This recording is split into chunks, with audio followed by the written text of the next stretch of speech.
Okay, yeah, I think we're getting somewhere now.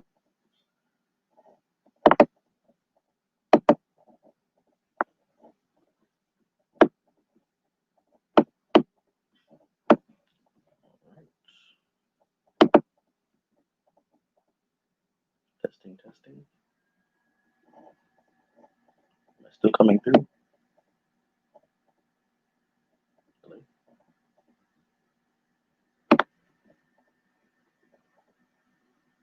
You're coming through. I just can't respond right now. Okay, gotcha.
Hello.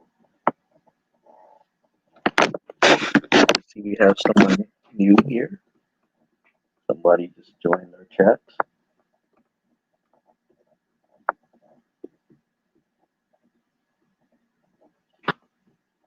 Okay, we're still setting up.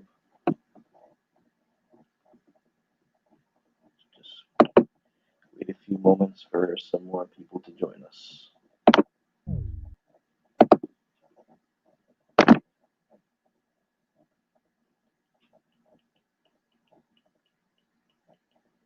they just left.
All right, we have another guest.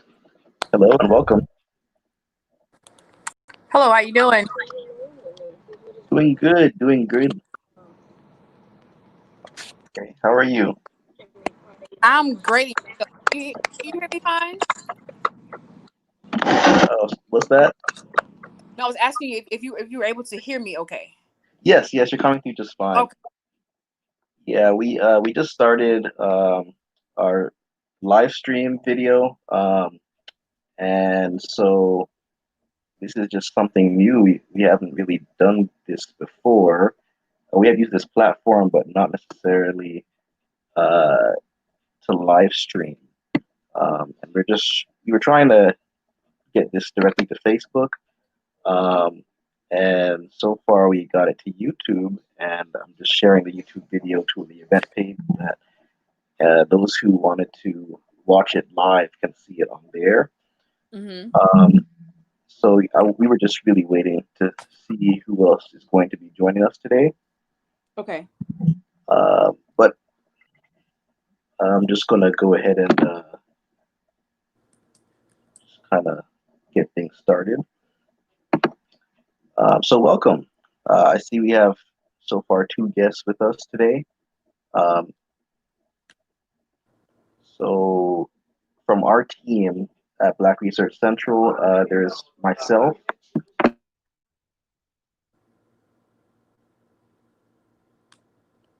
and there's also Stephen, who is also a member of our team. Unfortunately, Reggie, he's another team member. He couldn't be with us today, but we're just going to go ahead and make do. Um, okay, so just maybe 2 more minutes, and we're just going to go ahead and get into the discussion. Okay. Just going to see who else is going to join us.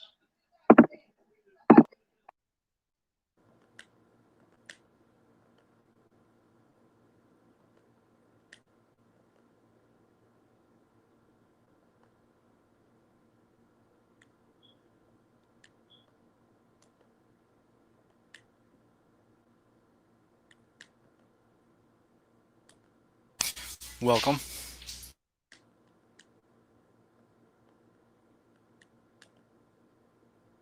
Okay, let's see.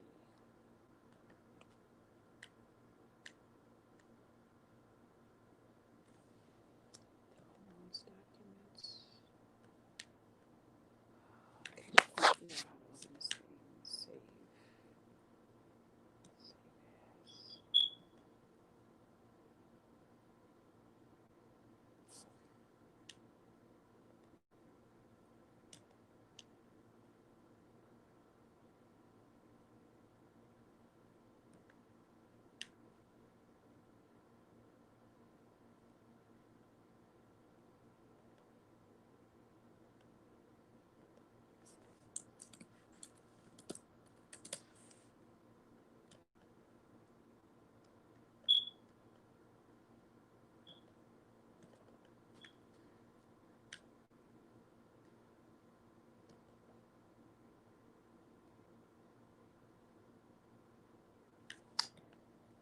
Okay.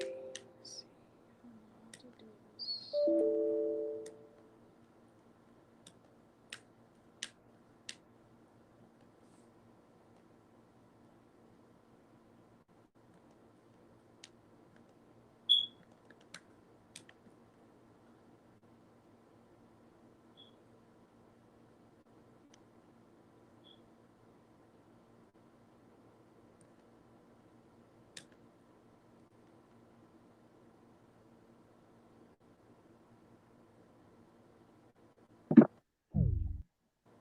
Okay, sharing to the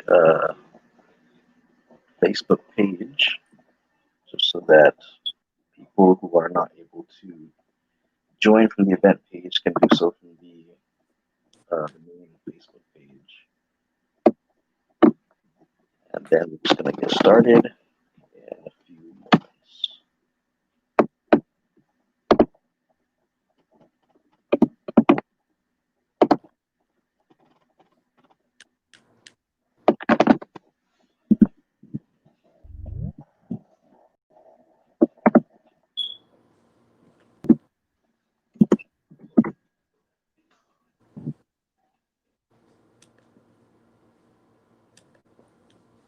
right?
Okay, I think we've given that enough time.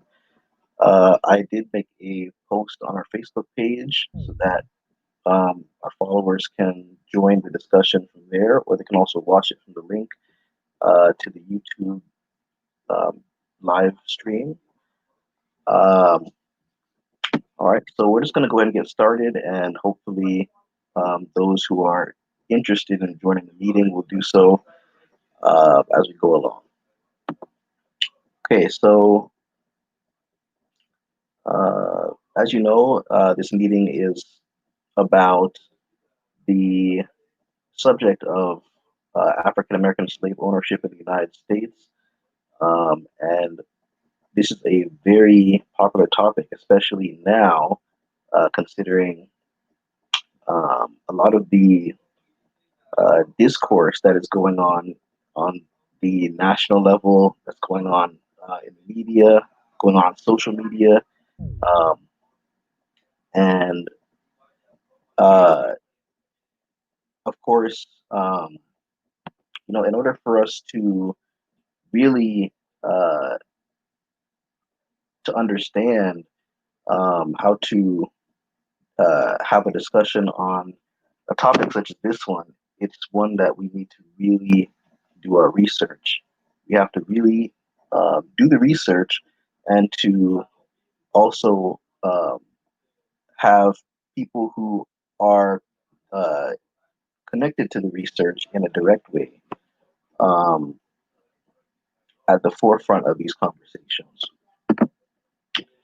So this is a space for us to really get into some of the details on the subject of Black slave ownership.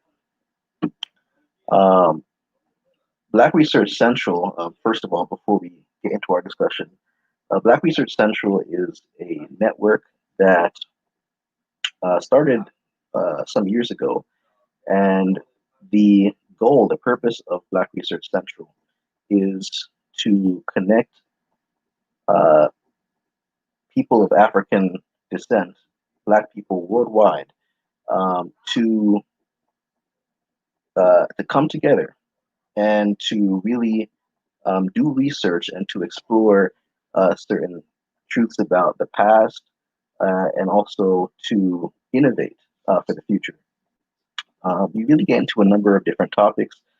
Uh, Primarily, we focus on history and also science, and this discussion is very relevant to history and history within the United States. So, um, those of us, those of us who are just tuning in, those of you who are watching, even after this video has been posted, just so that you know, our discussion here is based on an article that was published on our website, and that article is called African American Slave Ownership in Context. And I will include a link to that that article in the description of this video on our YouTube channel, so that anyone who's just tuning in who has not yet read that article can do so and get more information on this topic. Okay, so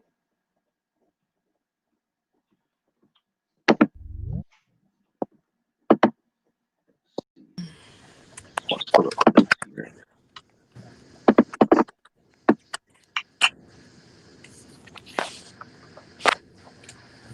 There's a number of excerpts from the article that I would just like to discuss. Just to expound on it a little bit, see if we can get some more clarification wherever that is necessary.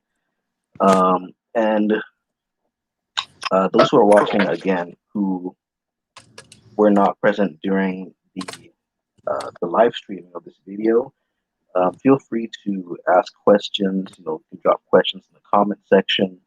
You can send a message. You can, there's a number of ways you can do this. You can send an email.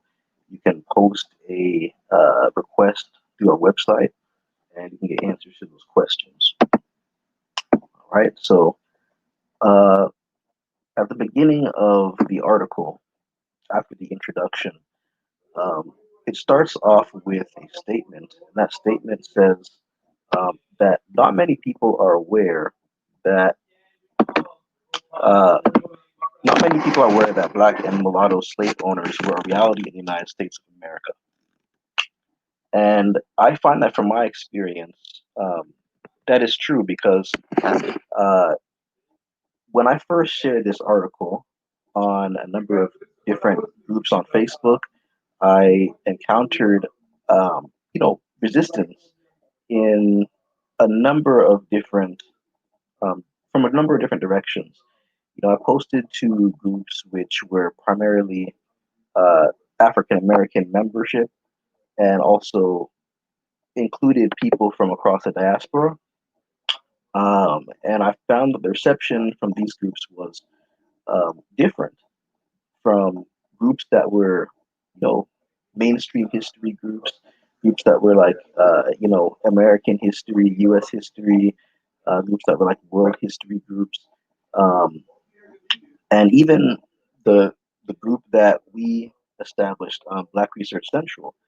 The reception was even different in this group, and I feel I believe that what really informs our perspectives is the level of research, the level of dedication, that the amount of time I think that we allot to um, our exploration of this topic. Everybody is going to be on different levels in the process. For me, I've read a lot of books.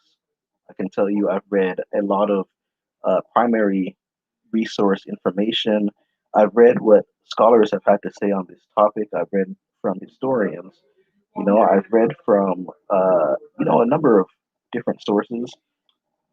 Whereas for some people, they might not have been exposed to some of these different areas of research.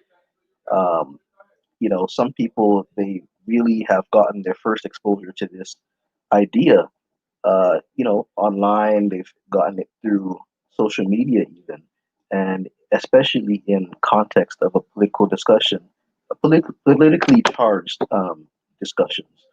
Uh, in a modern sense, we have in the United States this movement, Black Lives Matter, which not only um, not only does this movement uh, directly speak to the issues of police brutality, systemic injustices that African Americans are enduring in the present, but also it speaks to a history of these abuses that have taken place. And in the context of slavery, it also speaks to a narrative of African Americans who have been victimized, who have been brutalized over a period of time, and the effects that we have had to endure long afterwards, and even now into the present.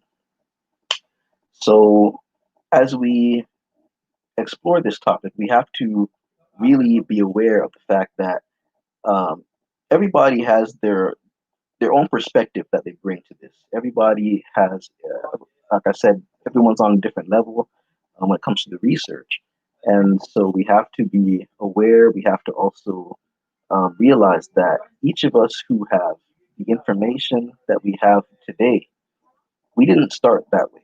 At some point, we were very much unaware about this issue, this topic. Um, this is something I feel is not being taught in the educational system.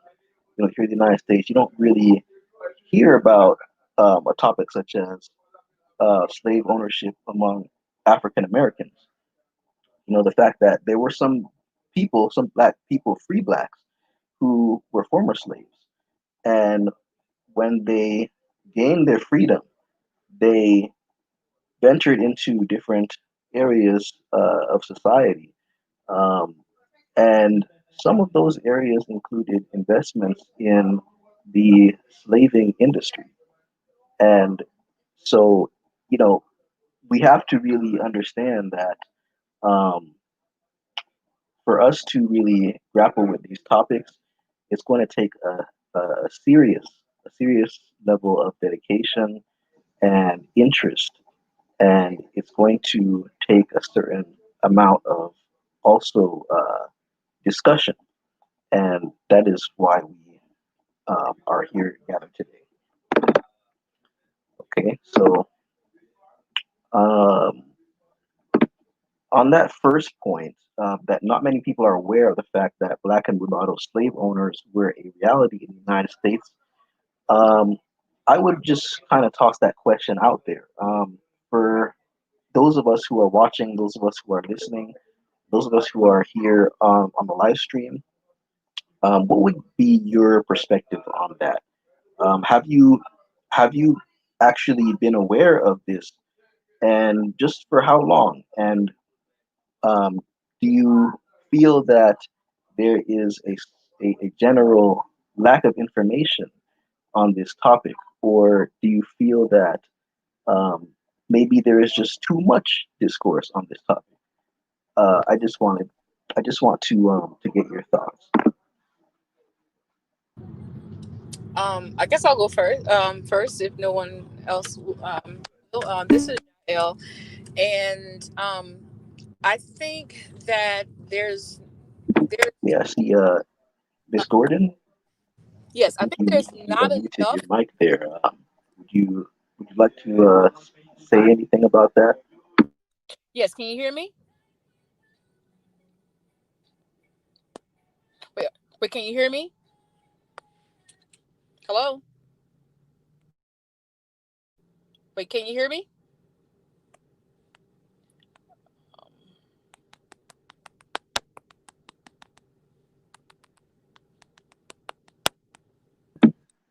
Okay.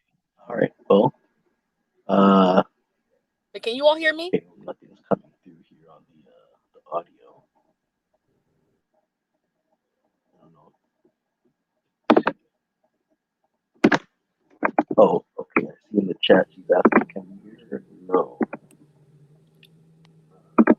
Okay, can you all hear me? Hello. Yeah, nothing's coming through on the audio, unfortunately. Oh gosh. Okay.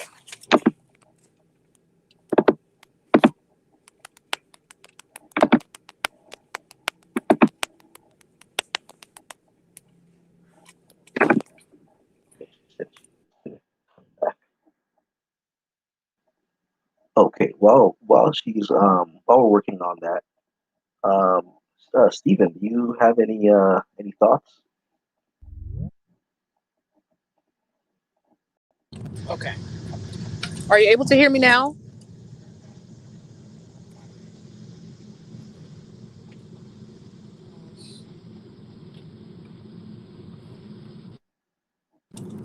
We'll come back to Stephen.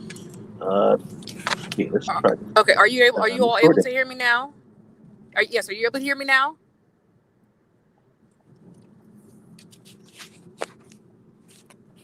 Hello. I'm still not hearing anything on this end.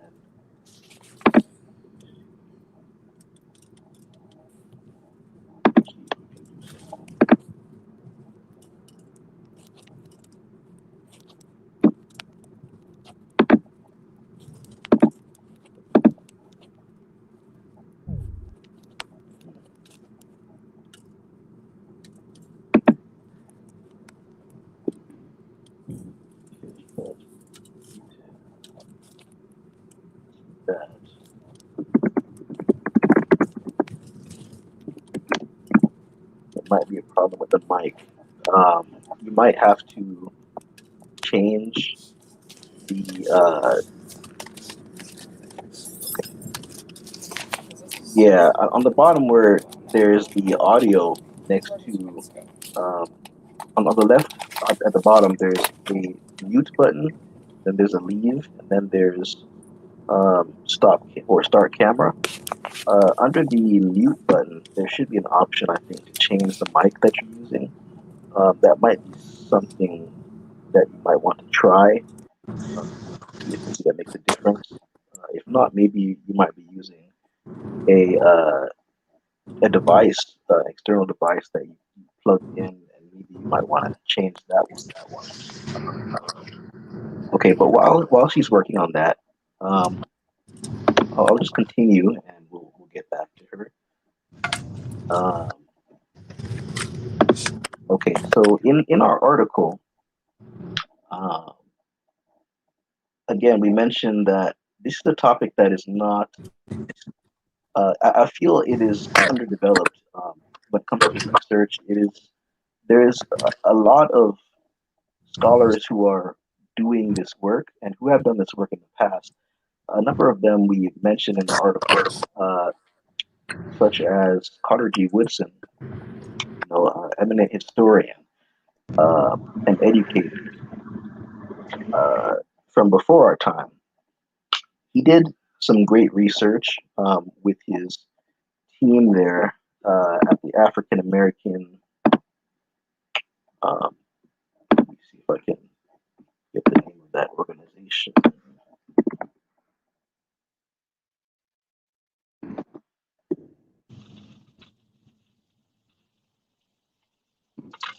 Are you all there? I want to definitely point out that Carter G. Woodson, he didn't work alone. A lot of times when we see these books written by, um, these historians and researchers, we have to understand that research is not a uh, it's not a work that really materializes out of thin air. Research is built on other research. Most of the time, when you do your research, you gather information from a number of sources, and you try to make sense of that, and you try to, um, present it in a way that people here, who the audience who are you are trying to address is able to understand. So Carter G. Woodson, his team was a group called the Association for the Study of Negro Life and History. And so, from what I understand, this was a team of dedicated researchers. And it's really something that I think is very important for us to replicate here and now in our time. So, Carter G. Woodson and his team helped to contribute to this research. Another name that I would like to recognize is that of Thomas J. Presley. Uh, he was another researcher, and so he wrote a book, or rather a study. And this study was called The Known World of Free Black Slaveholders, a research note on the scholarship of Carter G. Woodson. And he published this report in 2006. His report is, as the title suggests, is based on research by Woodson and his team. Woodson's report was published in 1924, and it was called Free Negro Owners of Slaves in the United States in 1830, together with absentee ownership of slaves in the United States in 1830. So 1830 was the year that Woodson studied, and it was the year that essentially a lot of this information can be found um, as it relates to black slave ownership in the United States. And this information comes from the US Census of that year, 1830. So, what Woodson did was he went to the census and he looked at the raw data. He looked at the numbers and he saw, okay, in this year, this particular year, there were this many slaves in the United States overall in total.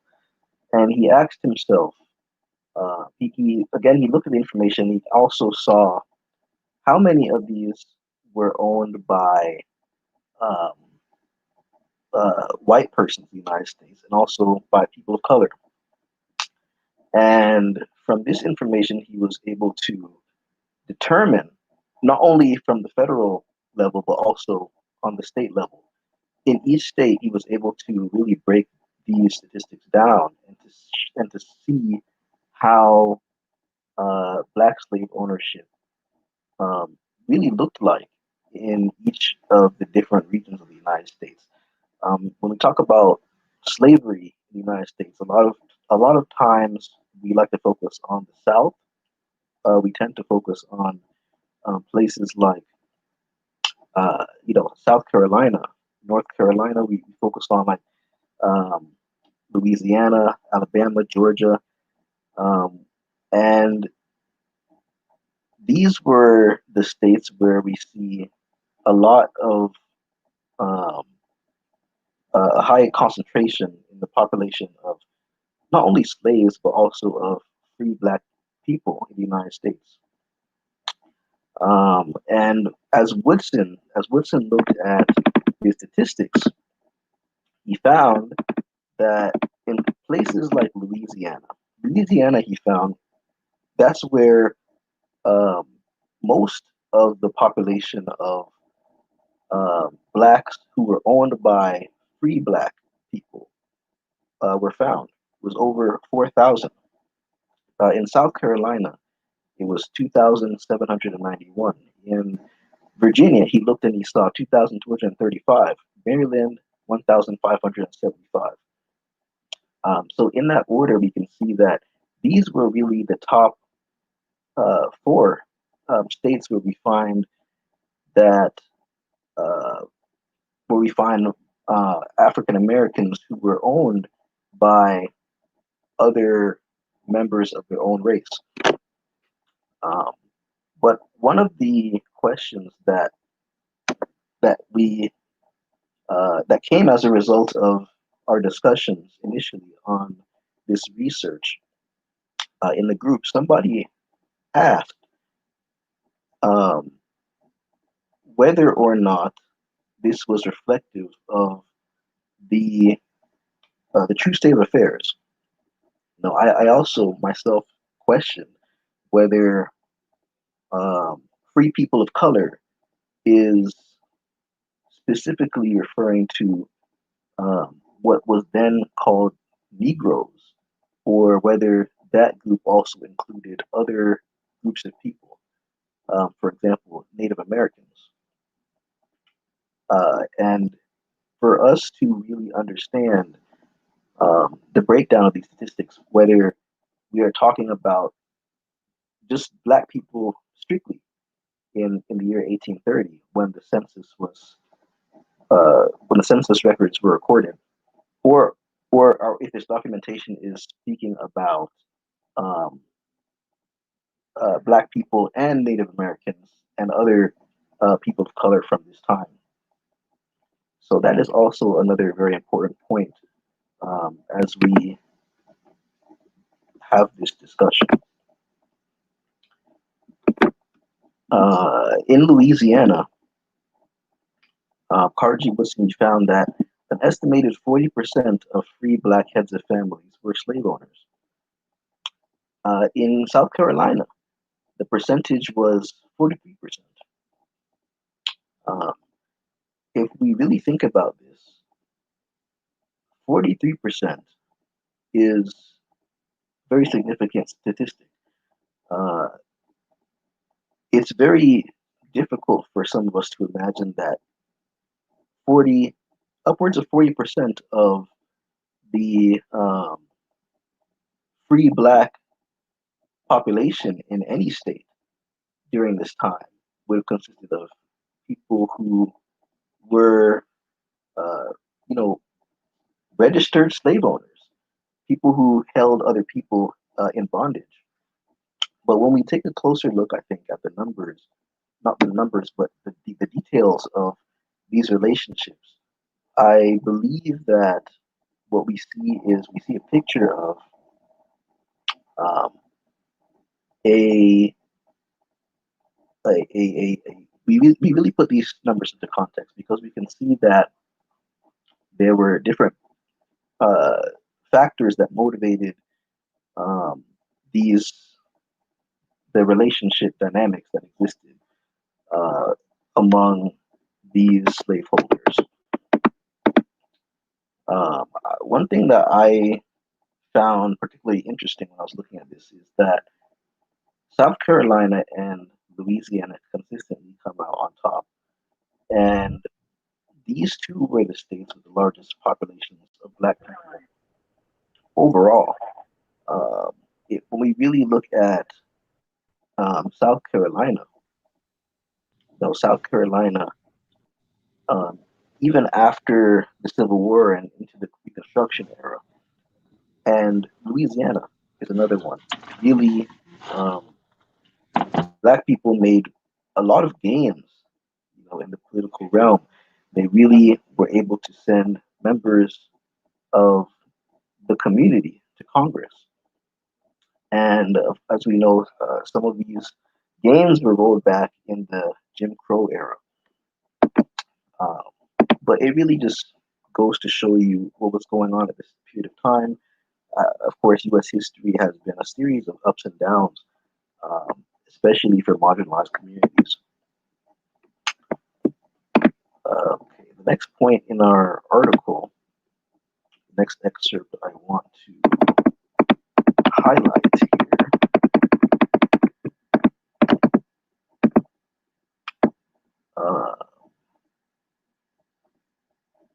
Okay, so again, both quantity and motive are essential in putting this history into context. We can point out, African American slave ownership, in the United States, but we also have to realize that this was just part of a larger um, culture, really, of slave ownership in the South. In the southern states, uh, slave ownership was wealth. You know, um, property was wealth. Generally speaking, and slaves were considered to be property. When the first slaves were brought from the continent of Africa, and of course, I'm using this term slaves here, loosely, considering that the people that were brought here, some of them were prisoners of war, right? Some of them were not really brought with the understanding about what was going to become of them, what was going to be their life from then on. This entire uh,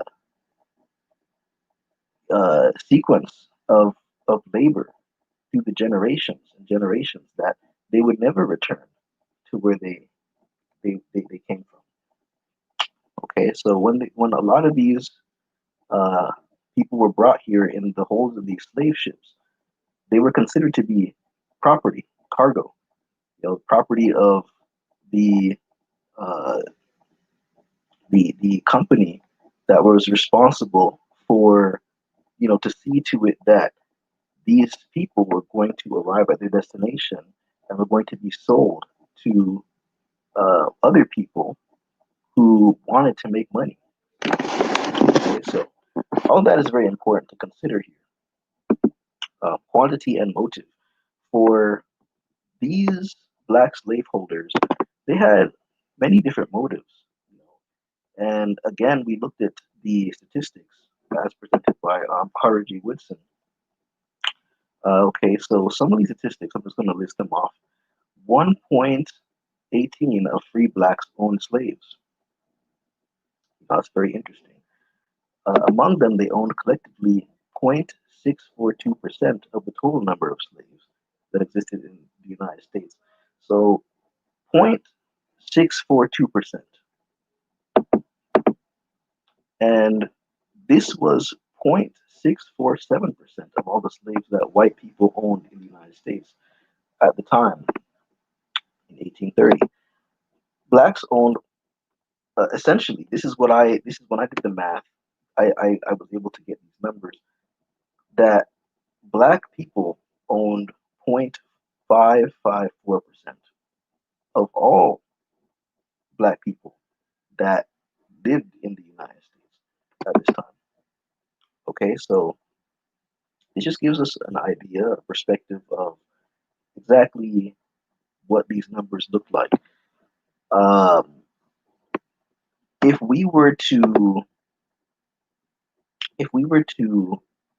ask ourselves uh, today, imagine if I were to say, for example, that you know, 0.5%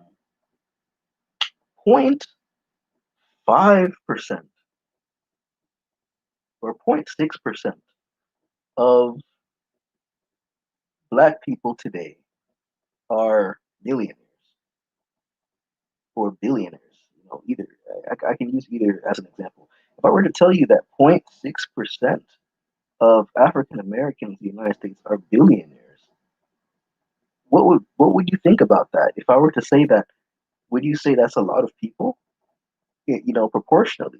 If I were to tell you that, um, you know, the United States population, out of all the population of the United States, 13% of the population is black. 13% of the population consists of black people. And then I were to tell you that, hey, 0.6% of them uh, are millionaires. How would that sound then? It would be. I mean, it's a good thing to say that anyone is a millionaire, anyone is a billionaire, right? But when we really look at these numbers, when we really put them into context, we can see that when if we want to make these generalizations, if we want to really um, make any kind of sense of these numbers and just to speak about slavery in general and the differences and the motives and how uh, black people might have been affected in this way. We have to really consider these things. So that is definitely important. Uh, Again, we like we mentioned, slavery is well known today that there was a great population of slaves in the southern states compared to the northern states, and in the same way, there was a great population of slave owners in the south, and a great population of black slave owners, far more than there were in the north. Um, and The next point in the article, this is a quote. This is a quote from a historian. This historian, I want to get his name. Okay, this historian was his name is Joseph E. Holloway.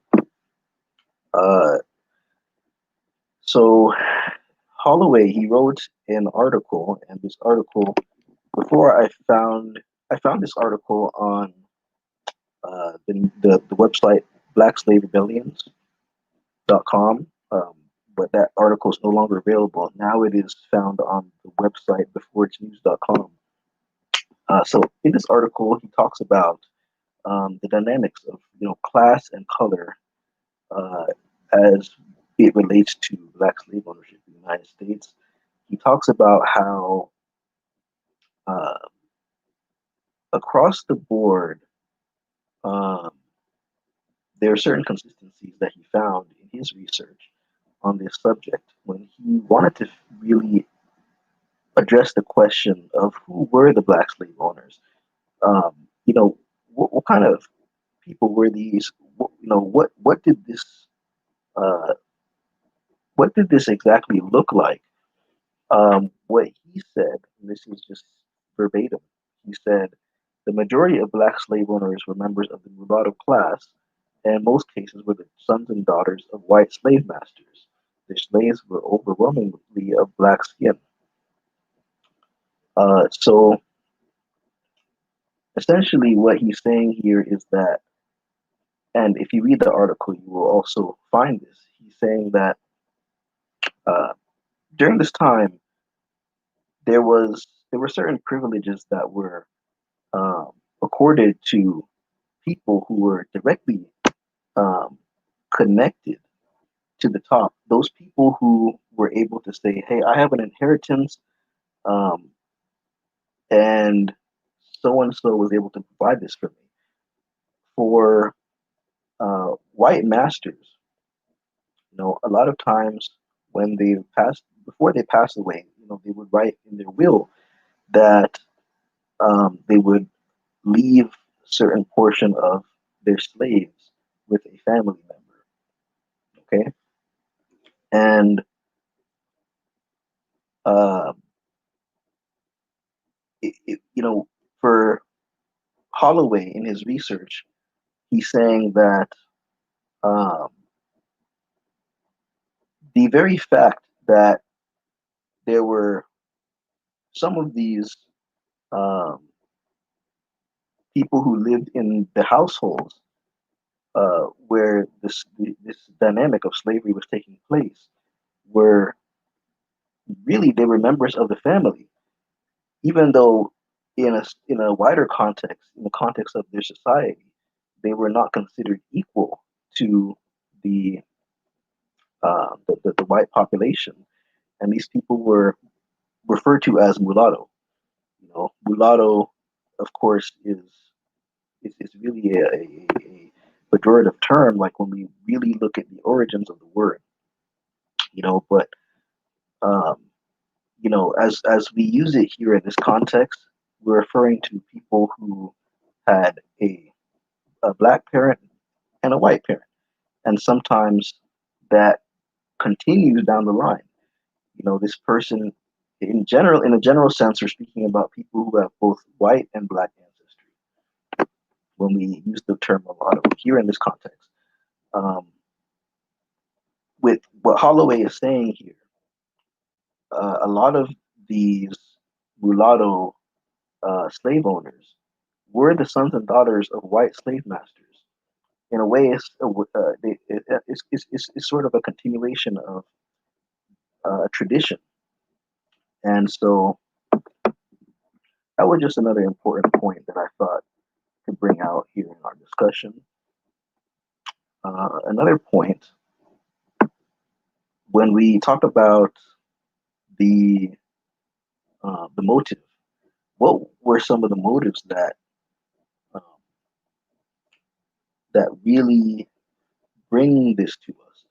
How is it that some African Americans, some of those who had been formerly slaves themselves, had decided to invest in this industry, have decided to make purchases, how to, to really to buy another human being, to hold them in bondage?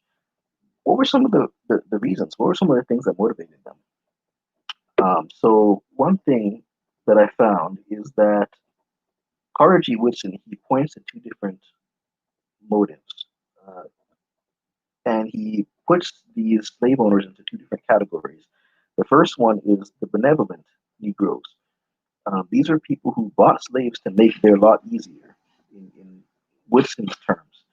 And what that means is basically uh, what these slave owners did is that they understood how people like themselves had been treated under slavery and under white enslavement under the lash of white overseers and white masters. And many overseers were not white either. Many overseers were black. Many overseers were mulatto. But and as a matter of fact, when we look at the testimonies of former slaves, when we really read into the interviews from the WPA Project, the Federal Writers Project, which was an initiative by the federal government to record the stories of former slaves. Um, in a lot of their interviews, whenever they refer to black overseers, it's always followed by a negative statement about how these overseers were worse than the white overseers. They had, in a way, an incentive to punish more severely in order to prove themselves, in order to show that, hey, I have what it takes and I deserve to be here in this spot. And of course, there's also an aspect of fear that comes with that because they, even though they were given their own uh, uh, spot, even though they were given a sort of certain amount of power and privilege, they too, a lot of them, they too were slaves. They too had to fall in line because if they didn't, then they too would feel the lash. They would um, really be forced to obey one way or another. Okay, so another thing that's important to distinguish between the black and the mulatto slave owners and white, the overseers and the white overseers is that white overseers were paid for their services. This is something that's important to understand. I have to repeat this: white overseers were paid for their services. It was a job that they signed up for, and they were paid a certain amount of money in order to do the things that they did. Um, Whereas those who were not white, not all, but majority, uh, were slaves themselves, and were they were given certain privileges. They were given certain rewards for um, the job, the tasks that they accomplished for the master. But I do believe that's important for us to understand. Um, and of course, I mean, not to go too much into a tangent, but this really puts us into a context of understanding that slavery was not just uh, it wasn't just a system of punishment. It was a business. It was a way for people to capitalize on other people. And so, um, those who had escaped from the bottom, many times they found that this system had become so lucrative that this was one of the greatest avenues for them to climb their way up the socioeconomic ladder. Okay, so again, Carter G. Woodson, he talks about the benevolent slave owners. The second class of slave owners, black slave owners, that he talks about are a class called the exploitative type of Negroes. And these were, essentially slave owners who, um, as I had mentioned, were really trying to climb the socioeconomic ladder. And they found that slavery really just investing into slavery, really buying and selling people um, was one way to do that. You know, and so that's something that, as disturbing as it sounds to us, to our ears here in the 21st century, it was a reality in those times. Um, Now, for those exploitative slave owners, uh, the black exploitative slave owners, um, even though they did, some of them, I should say, because again, it is very difficult for us to make generalizations here when we have to get into the motive. We have to really get into the just the things that were uh, motivating these people to do the things that they did, which we will talk about more of that in a second. But um, these slave owners, they did not have it easy. Black slave owners did not have it easy. And Winston really, I think, brings this out when he talks about the political climate that was building up to the Civil War. Before the American Civil War, uh, well before the Civil War, um, at the turn of the century, we had in Great Britain a great abolitionist movement. And one of the persons who was at the forefront of this was a man by the name of William Wilberforce. And he was able to really garner a lot of support in Great Britain and in the United States as well.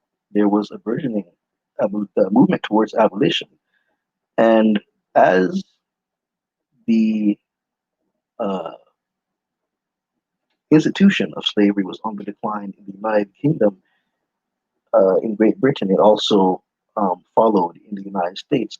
And one of the reasons is because Great Britain, they undertook to use their navy to patrol the seas, especially on the coast, the west coast and the east coast of Africa, and to intersect any ships that they found and to um, really interrogate the members of the crew and to find out if they were keeping people as slaves and transporting them on these ships.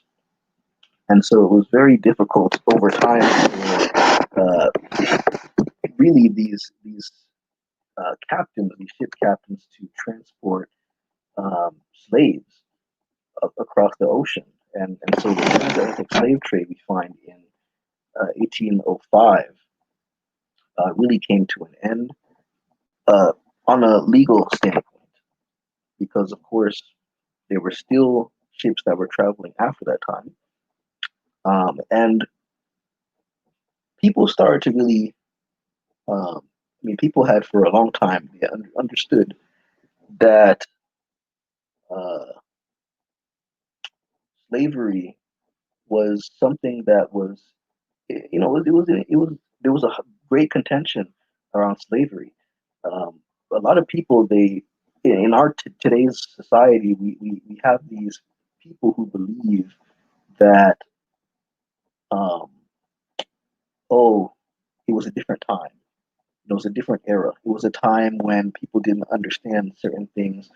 Oh, it was just normalized. It was just the way of the day. We have people who they repeat these phrases, and they believe that now we have moved forward. We have become more enlightened.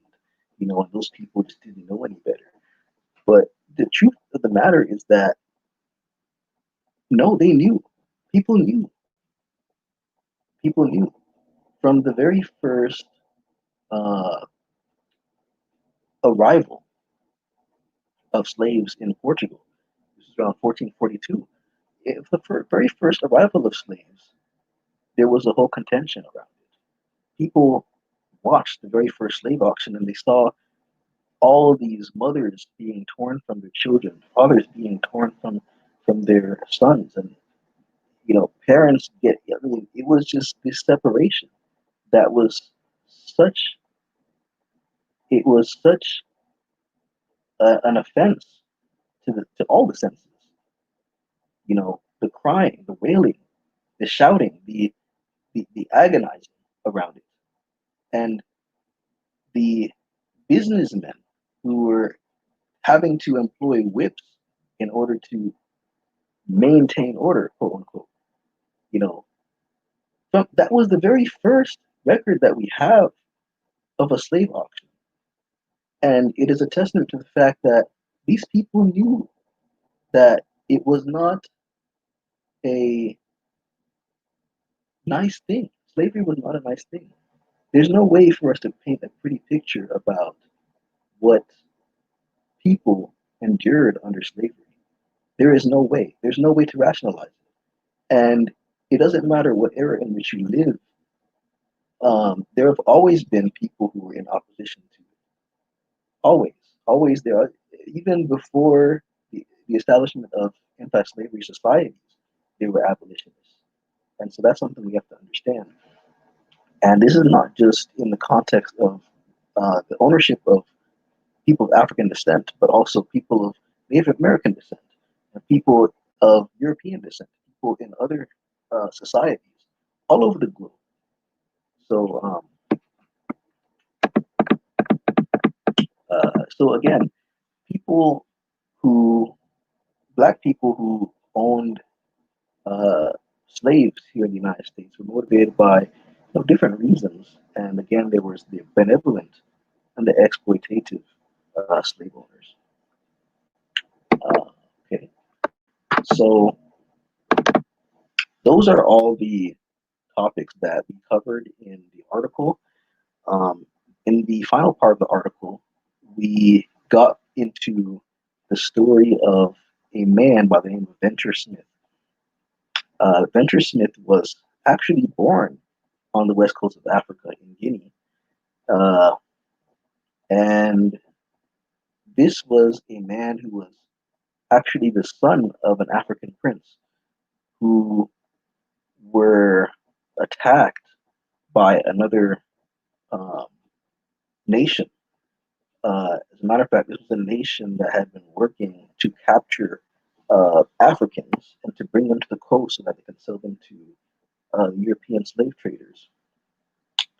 When Venture Smith gets to the United States, he is 8 years old and he begins to have his first experiences in a world that is much different from his own, where there really is no freedom um, for people of his kind. And he starts to also understand that no longer is he in an environment where they have a respect for his status. In Africa, he would have been basically of royal blood. He would have been next in line to, the throne of his community, the leadership, right? But in the United States, there was really no um, there was really no potential whatsoever for his own advancement uh, in terms of really leading a community. You know, black politicians during this time, it was just it was very uncommon, to find someone who, especially who came from Africa, and who was elected to any position, a judge, a whatever, a mayor. I mean, you can just go down the line. It was very much uncommon, and so these were the struggles that he had to endure. And yet, when so he was a slave, he was um, taken into slavery. Remember, I said he was brought at age 8, and he did not get out of slavery until the age of 40. When he was 40 years old, and this is again like according to him, this is his narrative. This is based on what he wrote.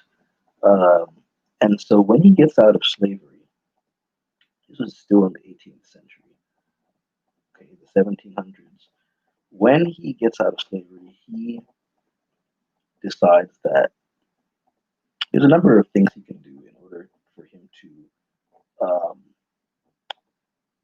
uh, to rise, to really um,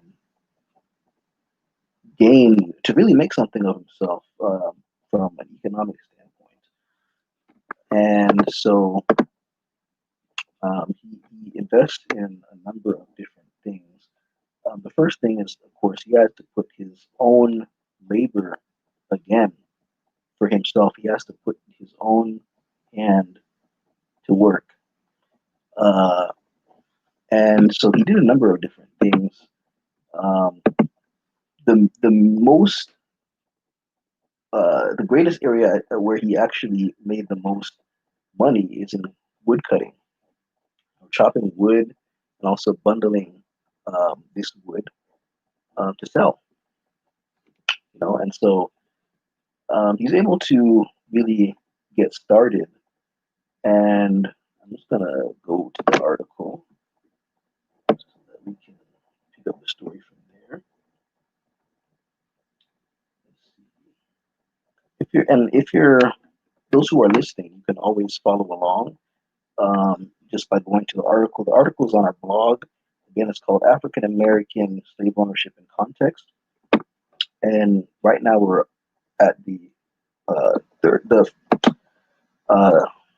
second to last heading, which is how did the average black slave owner live? Okay, so again, we're talking about Venture Smith. He was born around the year 1729. He died around 1805. And his narrative, of course, as I said, comes to us in the 18th century, the year 1798. Okay, so just going to really quickly quote from his book. So he was cutting wood for 4 years, and this helped him to earn enough to purchase two of his sons, and he had enough money left over. And so, right here, he decides to purchase two of his sons. Now, this right here shows us that for Venture Smith, the one thing that was at the top of his list, his number one priority was, after himself, to free his family. Okay, this was really the first major purchase that is listed in his book, made by himself after slavery. He purchases his two sons, and after this, he had enough money left over to actually buy another person. So he had to first buy his sons, and he had to buy another person who was not related to him at all. And this was another black man. And so he says, quote, I purchased a Negro man for no other reason than to oblige him, and gave for him 60 pounds. Okay, so he purchases this man for 60 pounds. Now, I looked at the term oblige, and I was trying to figure out what exactly does that mean, to oblige someone.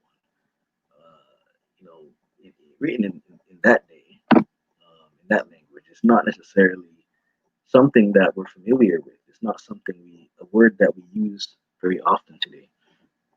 And so I looked it up, and it says, first definition I came across, it says, to make legally or morally bound to an action or course of action, to make someone, to compel somebody, to put someone under obligation, to leave someone to no option. Okay, it's to impel, to coerce, constrain, to require. Okay, so what he is saying here, Venture Smith, he's saying that he bought this man for no other reason than to constrain him. Okay, so it's very interesting when we read this. So he buys his two sons, right? What are some of the reasons why you would buy someone like him? Like for him to, he had to be, in order to free himself, he had to actually purchase himself. Okay, so we see there that purchasing is tied directly to freedom in that context. And he did the same for his sons. He purchases his sons. Well, we can assume that the ultimate goal would be to give them freedom, right? But this man, he purchases just to constrain him. Okay, now in a short time, he says, in a short time after, he ran away from me, and I thereby lost all that I gave for him except 20 pounds, which he paid me previous to his absconding. Okay, so when we look at this, we see that Smith did not actually gain anything here.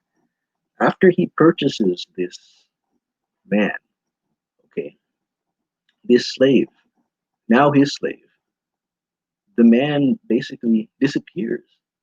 He just leaves him some money and disappears just like that. Just like that. He didn't purchase this man to give him freedom, but he purchased the man to constrain him. And the man, he leaves. And so he really, what he did there is he lost money. Okay. Now he says that those 4 years that he spent bundling wood to sell were years of misfortune. Okay. So uh, well, we're going to actually get more into the story here. Uh, okay, so it took a long time to gather this wood, right? Several thousand bundles. In the course of 2 years, he also raised watermelons, but he said he lost a great many of them to the thievishness of sailors. In the end, in the night, sorry, he went fishing for lobsters and eels. He also went on a 7-month whaling expedition, which produced 400 barrels of oil. Okay, sounds like a lot. Um, and so he was able to really maintain these,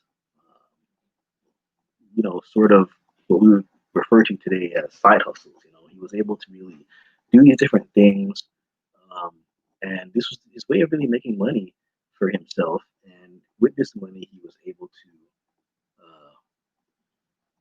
to put it into different things that he was hoping to do. For example, he put this money into another man who he said he wanted to constrain. And, well, you see what happened. Let's see.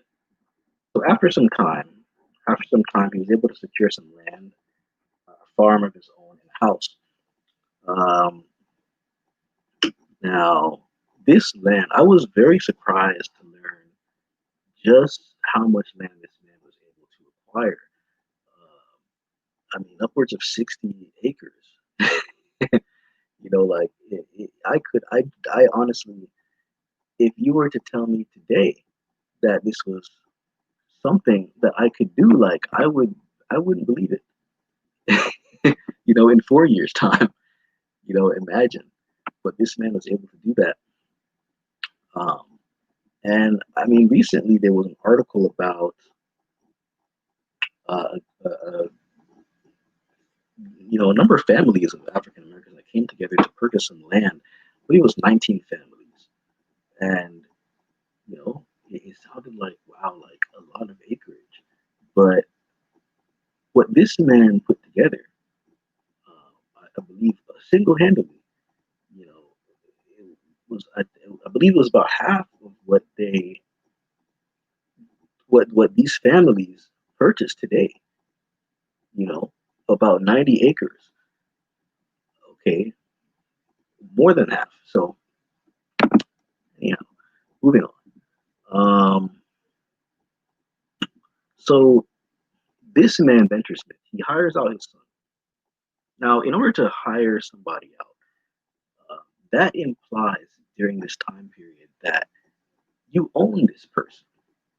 You know, a lot of times we see it in like the records and these narratives that a slave owner decides to hire out his slave, hires him out or her out in the city, which means basically sending them to somebody else to work for them.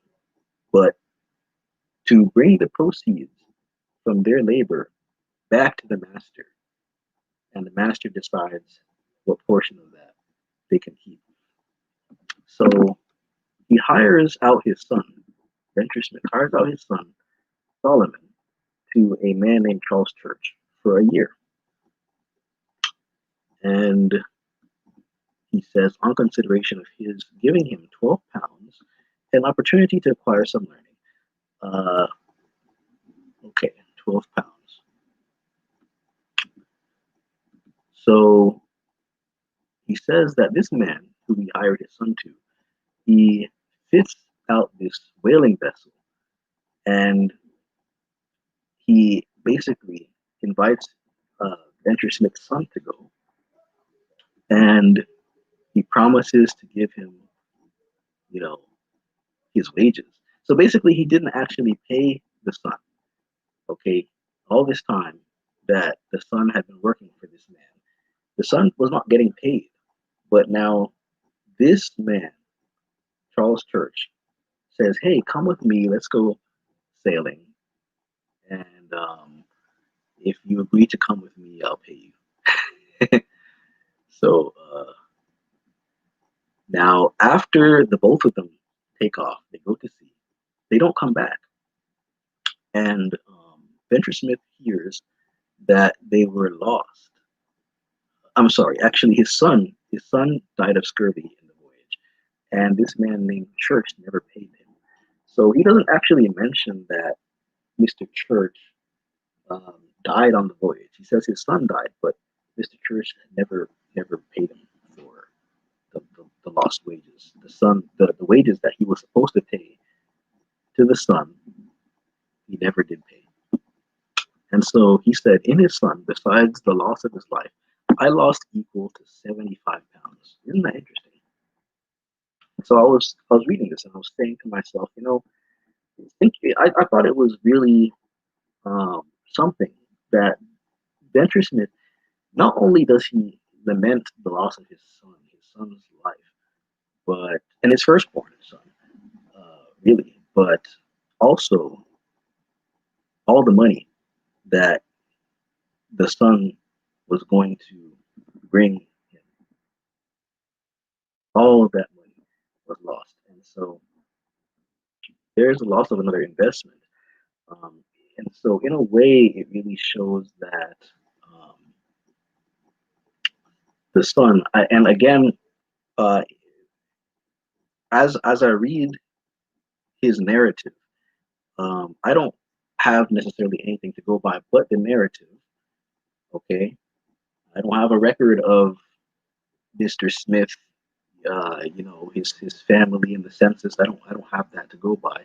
But um, what I am doing here is I'm reading it and I'm trying to make sense of what he is saying using his words. Okay, so now after paying 100 pounds in debts, his next purchase was his own wife. So Venture Smith goes to purchase his wife, really to buy her out of slavery um, is the idea. And so, because she was pregnant, Smith says that he got two slaves for the price of one, and that was a total of 44 pounds. So he says, after my wife now, I purchased, and by the way, think about this. He says two for the price of one. That sounds very much like, even today, we have like, go to the store, you get like these bargain deals, buy one, get one free. This is in a way sort of what that sounds like. But anyhow, continuing, he says, after my wife, I purchased a Negro man for $400, but he wanted to return to his old master. Therefore, I let him go. Paraphrasing. And then after that, he purchases another Negro man for 25 pounds. And then he says, whom I parted with shortly after. So, look at how he barely even gives us any details about, what kind of task did he give to these people, these men who he was buying? What did he ask them to do even? Did he ask them to help him with his wood cutting? Did he ask him to help him raise watermelons? Did he ask them to, um, help him go fishing? Well, these are things that we just don't, we really don't get from this text. And it really shows us that when he says he parted with them shortly after, okay, that's exactly what he means, shortly. Okay, we really, I think when we read this narrative, we realize that there's a lot that he tells us. There's a lot of details he gives, and he goes as far as to mention to us how old he was at the time that these things took place. You know, and so I feel if there's something that he had to share, I think he would have included that. And of course, given the perspective, he's going to be biased in some way or another. But um, taking this at face value, we can say that there's not very much here that we can go on to say that these two men were really providing any kind of monetary value for him, any return on his investment. The first man, he wanted to go back to his old master. The second man, he just parted with the guy. What does that tell you? Did they did he hire them out? No. Did they give him any money? No. Did they give him money? No. So very interesting. So those are the two. These are the only two. Sorry, three. There was three slaves that he purchased. These are the only three slaves that he purchased, and this is from his own words. The story of how this happened. Um, After that, he talks about how he hired two other Negro men who also basically ran out on him. These are men that he actually did pay. And as a matter of fact, one of them, he said, gave him such a hard time because they owed him some debts and they decided they were just going to disappear. And he had to come after them. And he took this man, carried him on his shoulders, and brought him to the justice in order to, um, uh, get some kind of compensation for his loss. Um, and in order for him to do this, in my me just reading his story, I assume that to carry someone on your back who is not willing to travel with you, you have to constrain them in some way. Whether he used chains, whether he used a rope, or whatever the situation was, he did this in some way that was against this man's will, and so much so that the man complained on his way, and he had to let the man down in order so that the man would feel at ease. He said he was in pain. So then what happens is Smith tells us that this man who he decided that he was going to temporarily to allow him to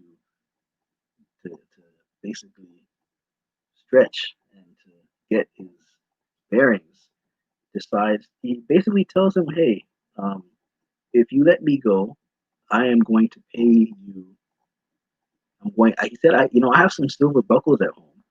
And, if you let me go, he said, please let me go. And I will go and retrieve them for you. And I will give them to you. And, you will have your money. But the man goes and never returns. And so consistently we see in this narrative, that there's this struggle. This is a black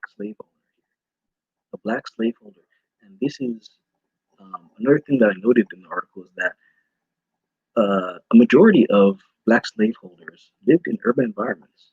This was around 60%, and so this really gives us a window into the life of an average slaveholder.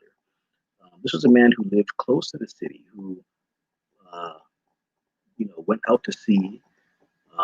He hired out his son to people who worked in local businesses, and so this is what the average slaveholder, black slaveholder, this was what their life um, really looked like.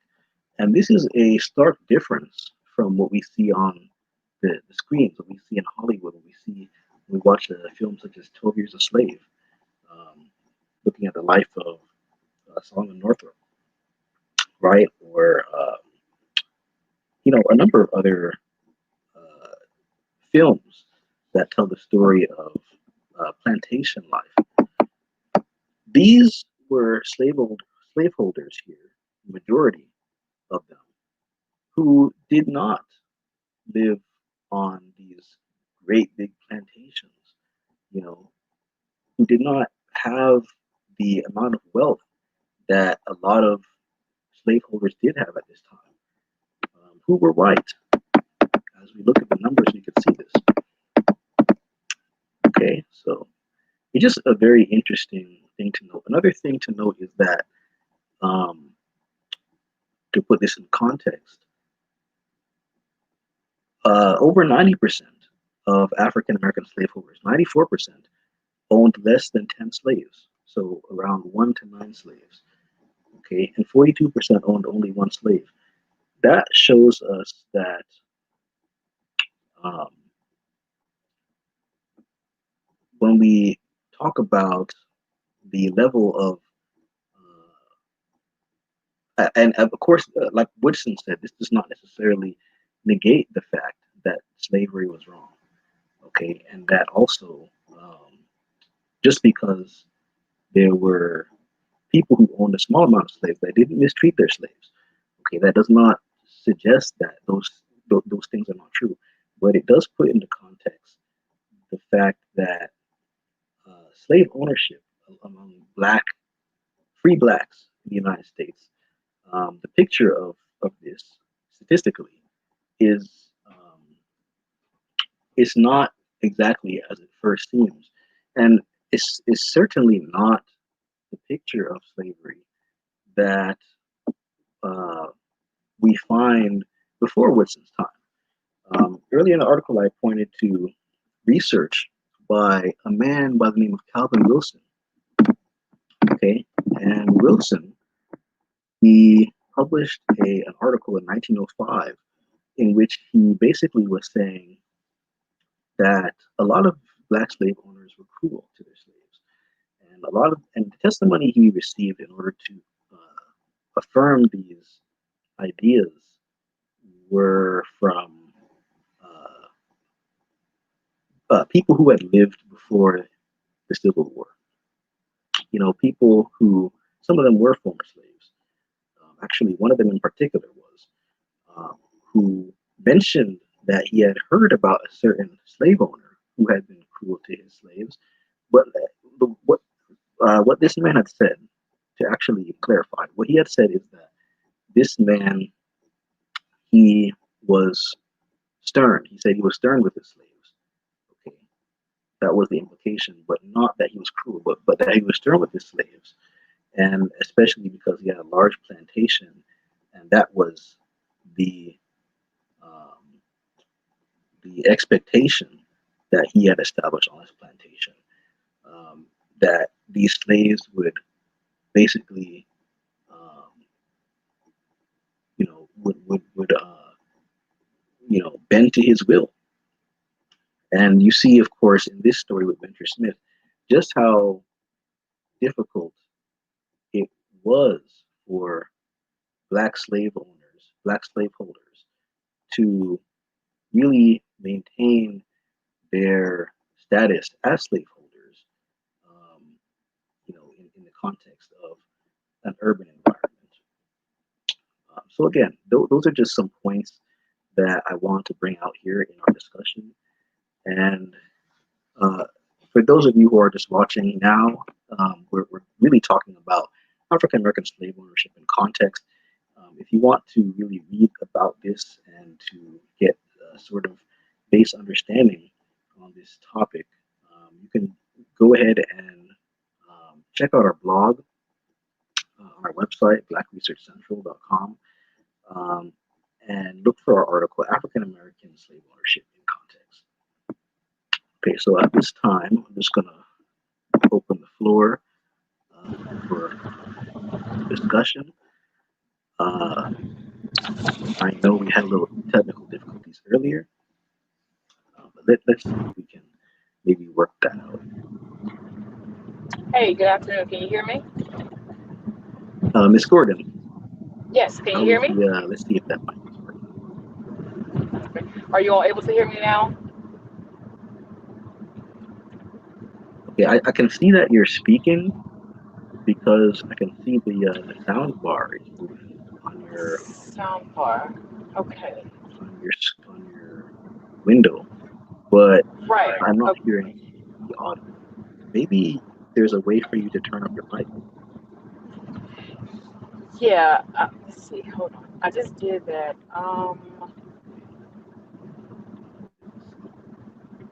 Okay. So, Are you able to hear me now? you're muted.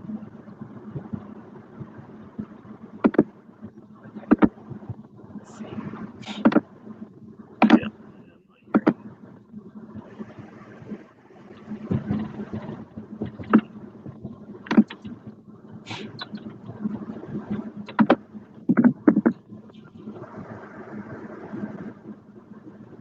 Yeah, I'm able to unmute you, but you are actually already unmuted. What I'll try is I'll mute you first, and then I'll unmute you.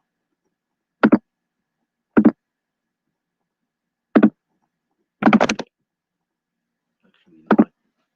Oh, it looks like I can mute you, but I can't unmute you. You Okay. just Are you able to hear me now? okay. No, I still can't hear you.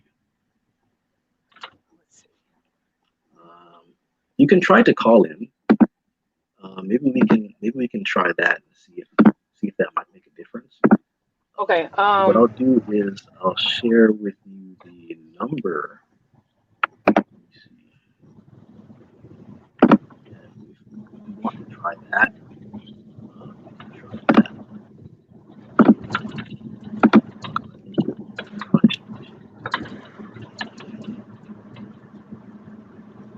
Then to do this through the chat.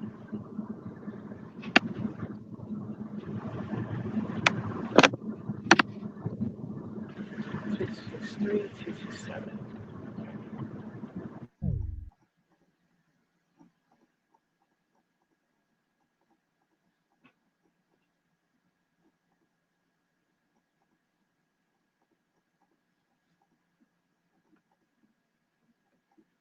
Okay, while we're waiting, Stephen, I don't know if you're.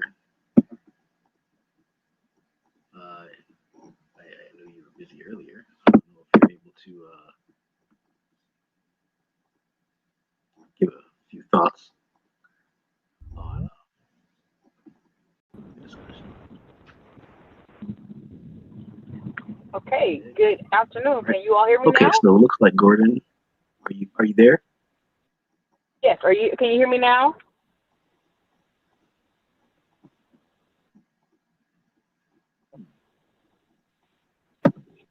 Okay. Can you hear me now? Hello?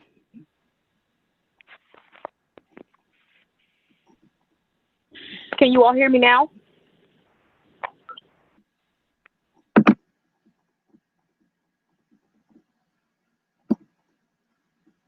Oh my gosh.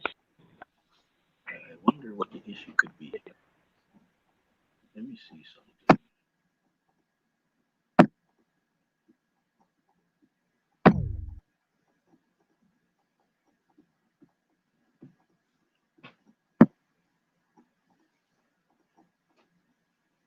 See if we can do something about that.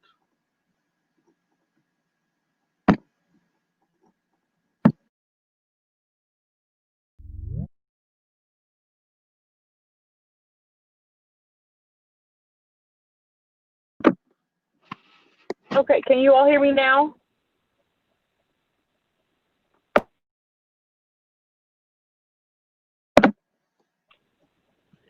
Okay. Can you all hear me now?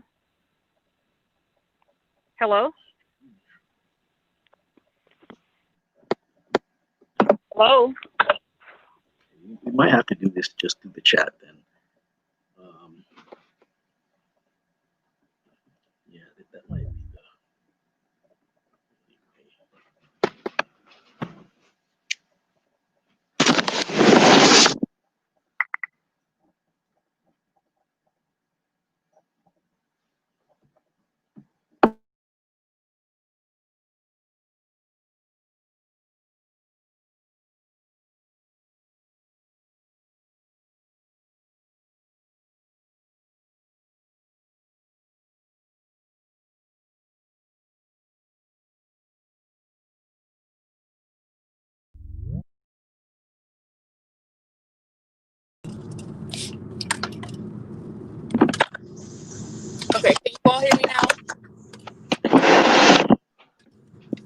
Are you all able to hear me now? Yeah, but we're still not hearing anything on this end.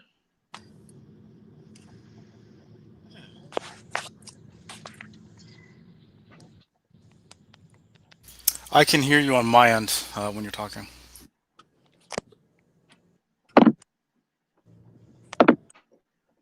Yeah, Stephen, I think you were trying to say something there.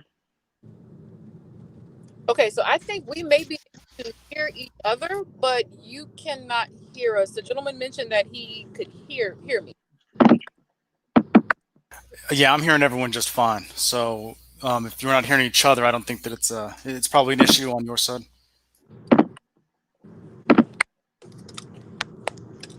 Okay. Yeah, I'm not hearing you, Stephen. Yeah, for some reason I'm not hearing Stephen either.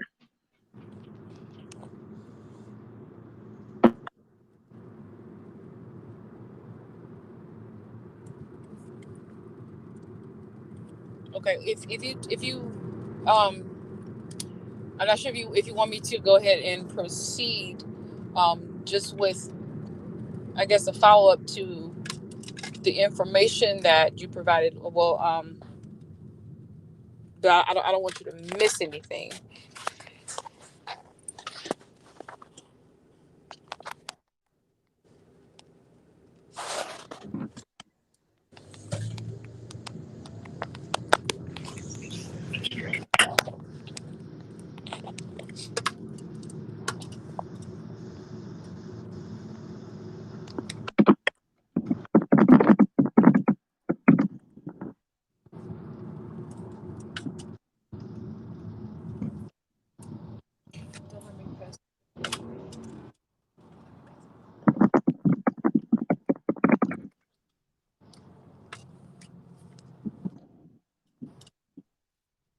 And for those of us who are actually watching, we thank you for your I'm patience trying to use my while we phone. get together. Maybe the computer is the issue here.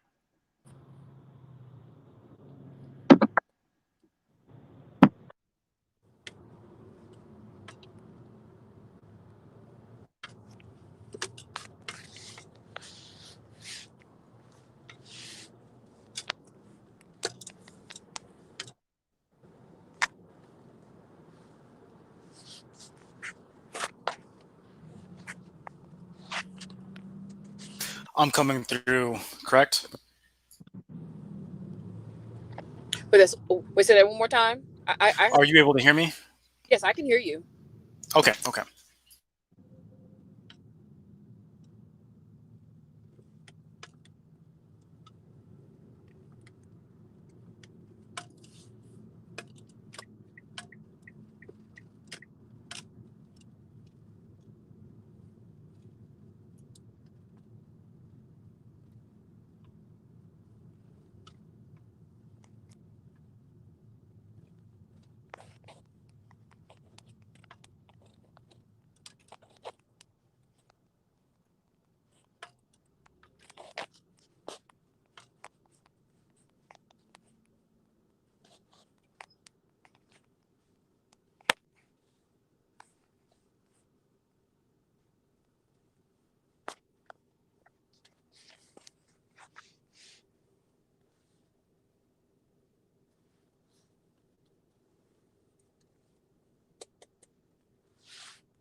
Yes, are you?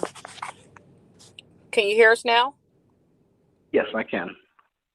Awesome, that works. Okay, great. We got this together. That's awesome. Okay, I'm Yael Gordon. I'm Yaya on Facebook. And All thank right.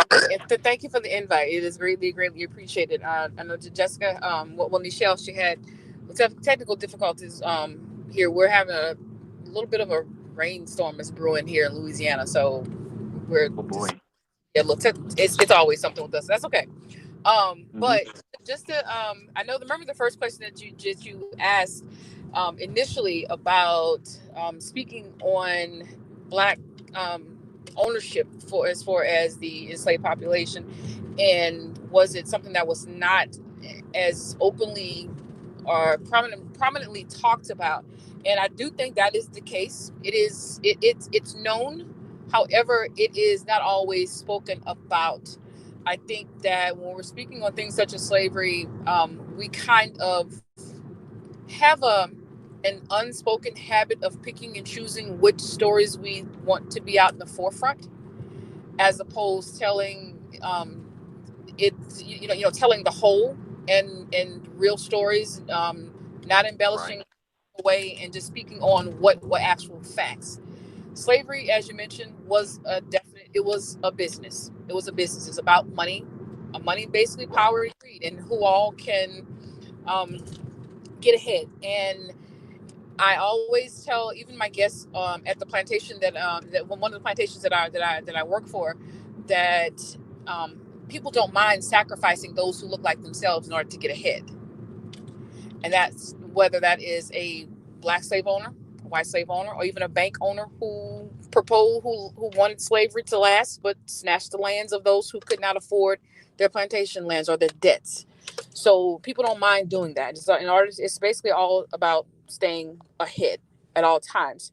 And so with Black slave ownership, yes, it absolutely did happen. Yes, many of these individuals were relatives of the enslaved population, but there were those who had just regular persons who were enslaved as regular slaves, so to speak. And I use the term slave and enslaved very interchangeably. I don't change my terminology, especially when I'm speaking on something like this, because it is not only a business, but it's also a political machine. That's what it is. And you have to look at the political and law terminology when you're looking at things like this. And so for those who owned, say, relatives, um, of course, many, if they're buying an individual or buying their child, yes, that person now becomes their property. And you have to look at it, number one, as they weren't always going to free that individual. Number one, because they have to have money to do so, legal knowledge, high level of literacy, things like that, in order to free that person. And in many places, secondary, there were laws regarding those who were freed. So, say for instance, a person was freed and they got permission to stay on certain lands by their former owner. If they purchased their children or their relative, and once that, if they decided to free that individual, then that individual would be required to leave the state within so many days. So by keeping them and not freeing them, that allowed them to hang on to their family.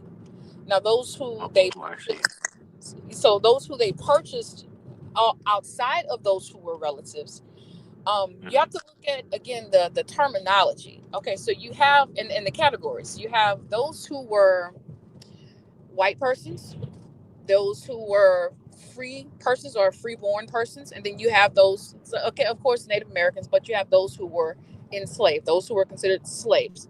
So that's the categories that a person is going to be listed under. So if they were slaves, they were technically property. So if a person, So you're saying that even Native Americans were included in the people of color category. sometimes not, depending on whoever the documenter decided to write them as, then yes, because there were times where Native Americans were listed as colored. They were not happy about that. They did not want to be associated with Black people. As you know, there were Native Americans who owned Black people just as well.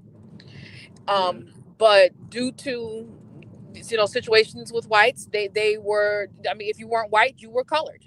And so even if a person was mixed or half European and half Black and are listed as mulatto, whatever that person who was documenting wanted to write down, that's exactly what they wrote down. So if they wanted that person to be Black that day when they were documenting them, that's exactly what they were going to be. And that even happened not only just in slavery, but even until the 1950s, 1960s. I can tell you many cases that actually went to court where you have registrars of vital statistics, the registrars changing individuals' birth records, marriage records, death records, to list them as black or colored, because that's what they wanted to document them as. If they had any affiliation with, say, a common name that maybe blacks and whites would use because of through their heritage, they would list this person as black, and they could have been white, but they would list them as black. Oh Now, wow, wow. yes, that was a big to do, and that was very common. I mean, it was something that was unsaid, but it was common. Um, but as Would far you say as that was that like uh on a federal level? well, it depends on case by case, depending upon who that registrar is. Because, for instance, there was a lady here in Louisiana that did that, and she had a running list of names. So you have to kind of go back to Dr. Plecker and look up things like the one drop rule, and so whomever Oh has, yeah, yeah. they're considered black. So in Louisiana, we all have these names. We have these French names, some Spanish names, names associated with Cajuns, names associated with Creoles, and so it can be a white person last name Semino, but a black person last name Semino. But also that's because of their ancestry, their heritage, where they come from, and so who's in their family tree. So if the name was associated with anyone black who had that name, even if the person was white, the lady would go in and change their records, and would not give them Okay. their records until they agreed to keep that document. So it's a lot of court cases that were um, revolving things like that. But back to what I'm saying, there was only certain categories a person could be fit into. So if that person was not freed and they were black, they were going to be listed as a slave. So when someone purchased or had someone working on their property, they weren't free. They were going to be technically a slave. Because of course they were not. Okay. They would have to be manumitted or emancipated. Manumission and being the same thing. One is just by an individual. The other is by a government entity. So if, say, you spoke about Coin Matuire, the Matuire family, if she were to free those individuals, they very well would have to leave the state, say about 6 months. But she had them working there.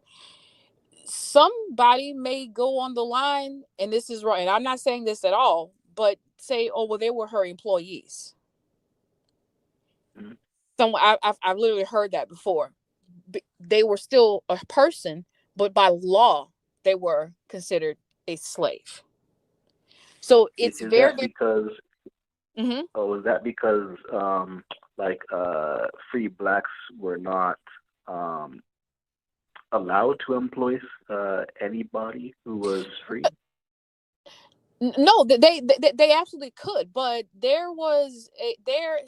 could, but no, that would make a person, I guess, and then maybe an indentured servant, or but not even sharecropping. But everyone who was going to be free was trying to make it for themselves, and not saying that from a selfish aspect, but they're all going. There is a separation of the two. It's literally a legal separation. So they could have very well hired someone who was free to work on their lands. There was nothing against that. Okay. Now, did whites? But they chose to hire people who were enslaved because they wanted to keep them. What were some of the reasons would you say Well, again, they chose to do that? Could be something as, okay, if these were already, I hate to say it, but people who were designated to do this work, then that's what they're going to purchase. Because if a free person of color tries to make someone else, a free person of color, work their lands, are they readily going to do that or be willing to do that?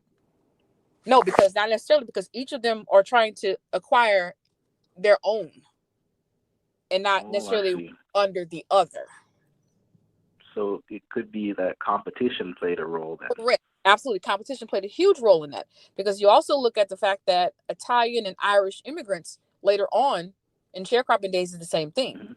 It's a competition. At first, Italian and Irish were considered low class, just like black people were. But until they started siding with whites, that they, their prominence in society came up. So it's all about competition. And so one is not going to necessarily just work for the other. I heard a saying that said, your boss will never pay you enough money to live one side of him. That's that. And that's worldwide. He'll never pay you enough money to be his neighbor. So it was still a fight for every single individual. So there were plenty, and I say plenty because being a slave owner did not necessarily mean someone had 700 slaves. They could have one or two. Right. That was still considered a slave owner. And yes, free persons of color sometimes did participate in that. I even within my own family, I have free persons of color who own enslaved persons. I have people who were enslaved in my family, and on all spectrums. So I think sometimes when we look at it, we kind of we have to look at the human aspect, but also the legal aspect of it and the term of what was actually there. And I know you mentioned about the overseers. There's a great book, and I'll send you the link for it. It talks about civil law here in Louisiana about slavery. And there were laws put in place that required if a planter, what they were called planters, had over a certain number of slaves on their property, they were required to have an overseer. And those overseers, at one time, the law said they were to be white persons. Then they changed it to be white persons or, free persons of color. And planters, they actually preferred to hire the free persons of color because they said the white ones were very lazy. And there was always a power struggle, again, a competition. Because the white overseers, they wanted to run the operations, but when it was realistically the plantation owners that were in charge, there was always a combative situation. And yes, they did get paid, but also free persons of color, they actually did get paid some. They just got paid less. Got paid much less. Yeah, So they didn't get paid. I was reading some things about that, and I found that a lot of times what the slave owners were saying about the overseers were, particularly the white overseers, was that it was very hard for them to follow instructions. Yes. A lot of them came from a very rough upbringing. Yes. And were not necessarily literate either. And so it's like, even if they had written down for them what it was they wanted them to do, it was still hard for them to follow through. And so a lot of times they found that even setting people who were enslaved over other slaves was easier for them. And I guess I would kind of like tying into what you said there, even though they might have been required to hire, a certain amount of or an overseer when they have a certain amount of slaves, maybe some of those enslaved overseers were off the books. Right. I don't know. I think that's just something to consider. Right. And so with these overseers, you have to, being an overseer was a very low status. It was about as low status as an actual slave trader was. They were considered basically white trash with power. Yeah. And so it was considered a very dirty job. Now, black overseers, they were actually not allowed to be called, here in Louisiana, to be called overseers. For them, there were either the overlookers or they were the boss drivers, or for the French, they were la commandeurs. So that's what they were. And I've seen records where you have la commandeurs that were very elderly, and their price should have been depreciated because of how old they were. But when I look at those records, it tells me one of two things. Either number one, they were a very brutal and vicious slave driver or overseer, or they had a mutual respect amongst those individuals. They didn't get him in trouble and he didn't get them in trouble, especially by working out in the field. Those who hadn't worked in the field, sometimes we think that, those in the house had it easier. Not necessarily. They were under a constant watchful eye at all times. They could not take a break. They can immediately get punished. For those who worked out in the field, they may be able to take a 5-minute, 10-minute break or break a tool with no one knowing and no one seeing to get a break or something. So that shows they may have had a mutual respect amongst each other. But owners, they believe that those who were black they work better than those who were white, because see, the ones who were black overseers, they knew that the turnover rate for a white overseer was extremely high. They got paid, but Oh yeah.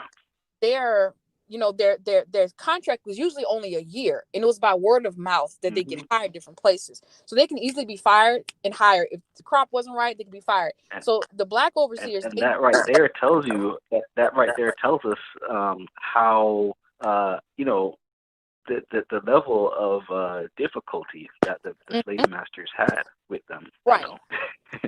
They had a and some were very hands off and let the overseers do it, but they still wanted to maintain that control. That's why I said all that competition, that combativeness amongst each other.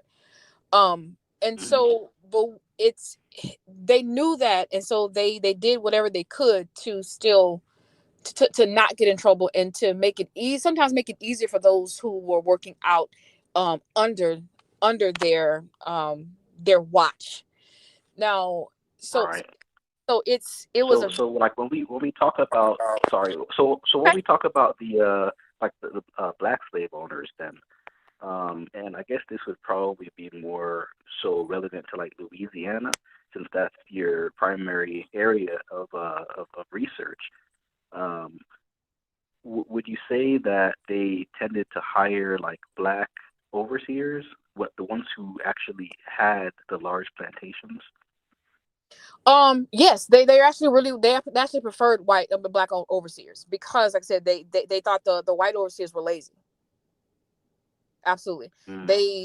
There was a big to do about that. They did not recommend. If you read some of these planters letters about the overseers that were white, Mm-hmm. they Oh yeah, they I've read horrid. a few. They're very harsh, and so Mm-hmm. they don't.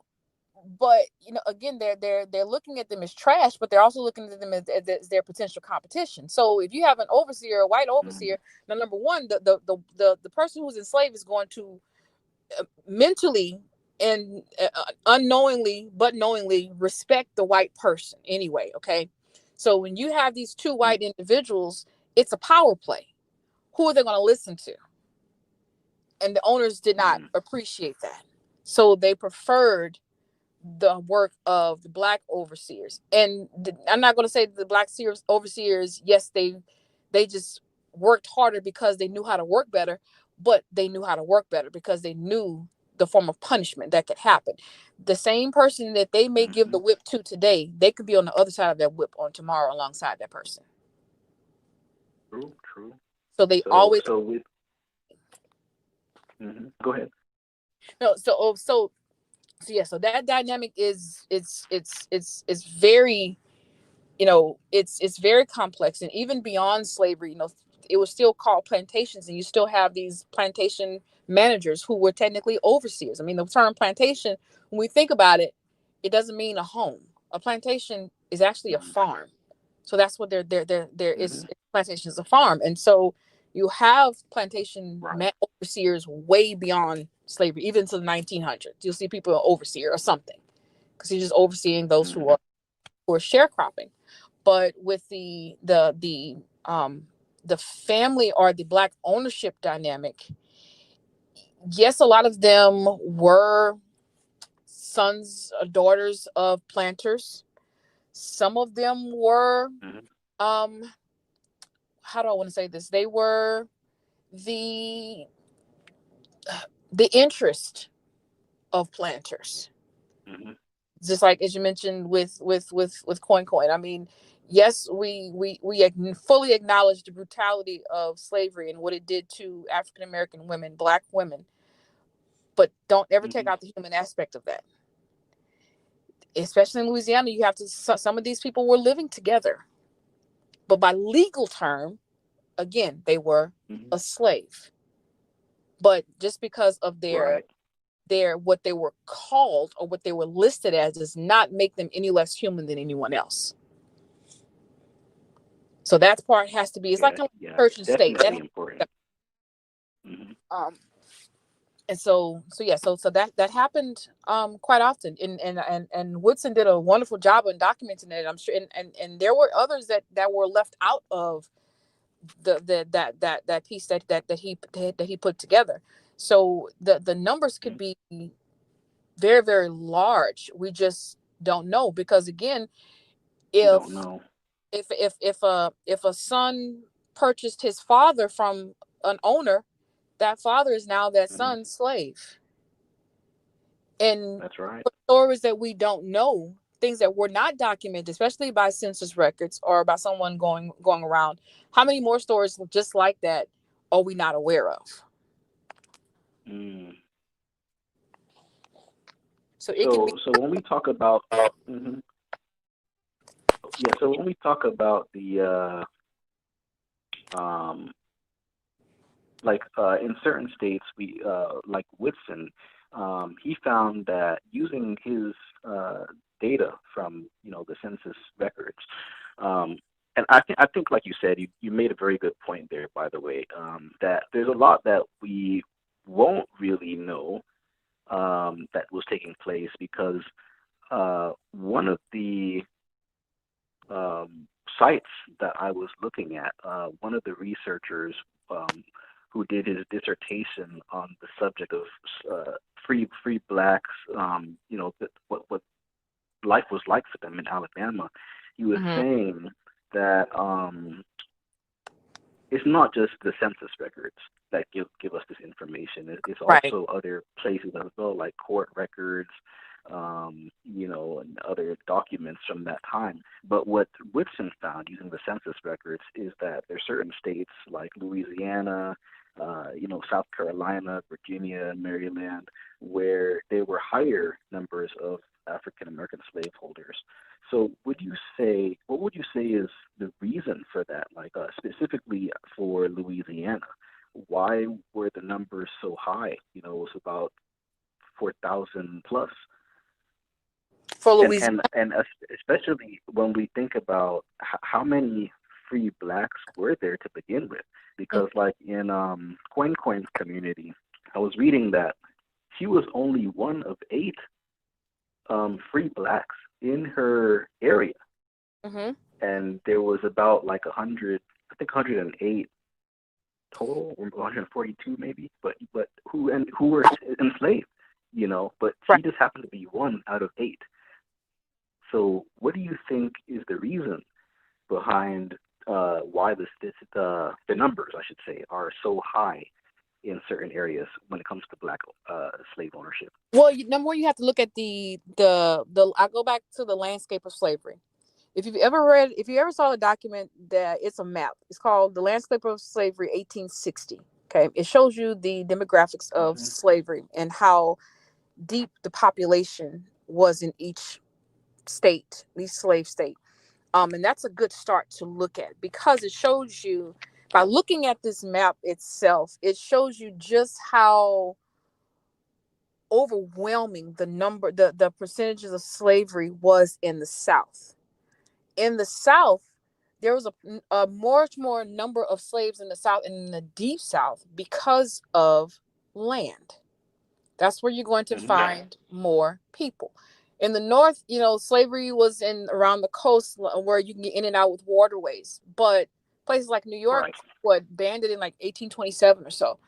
And it Hmm. it's places deep in the South, a lot of land cultivation. So for places in Louisiana, they're along the Mississippi River. That's good for commerce, but it's in the deep South. And then also you have these large cotton territories, which is where Hmm. Coin and her family were residing. But in the deeper parts of Louisiana, you have sugarcane. Sugarcane needs a lot of hands, but they also have a high turnover rate because of the death rate. It's very dangerous on the sugarcane plantation. So they're always going to be having more and Oh more, yeah. more. And so Hmm. you'll find a larger number of people where there is more land, but also where there is more non-American culture. Louisiana, we're a French state. Spanish for a little time, then French again. When the Americans came in, Hmm. took over, they hated the French. But the French, they're the aristocrats. even the Germans, they didn't deal with each other. They didn't deal, especially they didn't deal with the Americans. And so it's you'll have a larger number of people who have been here for generations in certain areas, and then a lot of those French and German owners, they took on women who were enslaved women and may have freed them or had children by them, and then freed their children. So that was very very common. And I kind of want to shift that into what the initial discussion was about, the Right. Creole term. So, Mm-hmm. and when you mention, Oh yeah. If you can explain a little bit about some of your background knowledge on that. That was a subject that we had been discussing, I remember, and that seems to be one of your areas of research, of focus in your research. yeah, my family is Creole on both sides. My family does come from this, Mm-hmm.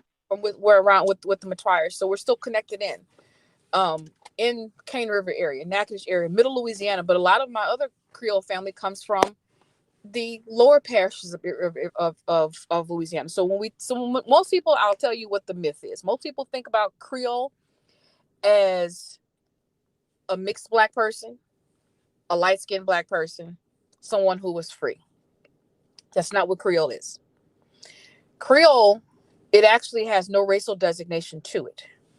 It is a mixture, conglomerate of many different ethnicities. You have French, you have Spanish, you have Native American, you have African.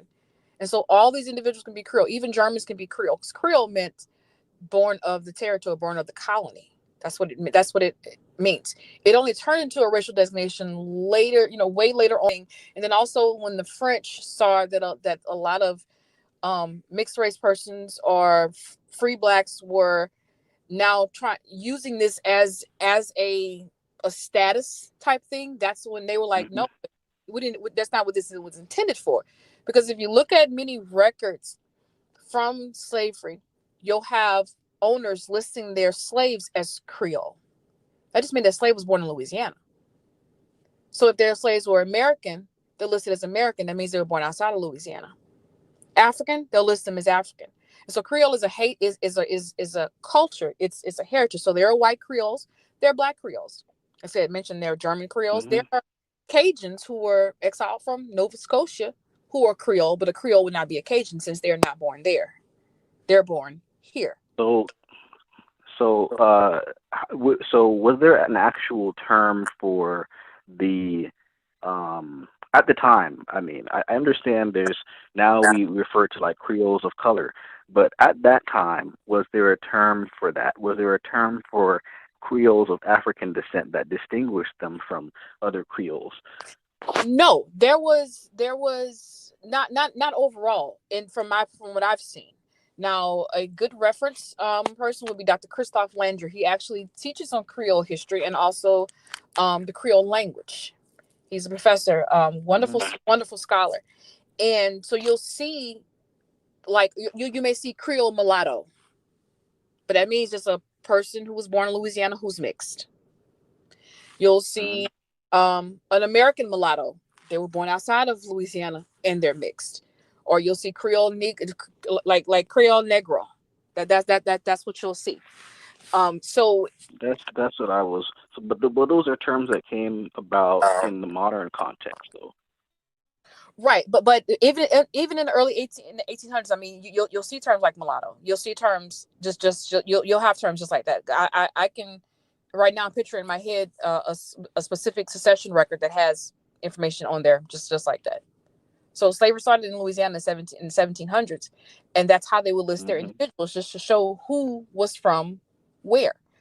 And the Creole slaves were actually more wanted to have, especially in the South Louisiana, because they lived longer than the American ones. They weren't used to being sold down this river. They weren't used to this climate. It is very hot and humid in Louisiana. And Louisiana is it's a wonderful place, but the weather will kill you. And so that's how and there were doctors' pamphlets that wrote about when your breeding women to breed them with, you know, Creole men. The children, you know, Mm. they'll last longer because they're stronger. Mhm. So I see. So would you say then that like how, one of the things that I was interested in really getting at in that subject specifically about Creole slaves and Creole slave owners is just trying to understand how some of the um, how did Creoles view each other in a racial context? You know, how did, for example, a person like Augustin Metoyer, you know, the son of Coin Coin and the plantation, the master, Right. how did someone like him um, really view persons who were would be referred to as Negro, you know, as compared to persons like himself? Well, they were still going to be considered Negro, and so with Creole, that again, that didn't mean necessarily a certain complexion or free Hmm. status.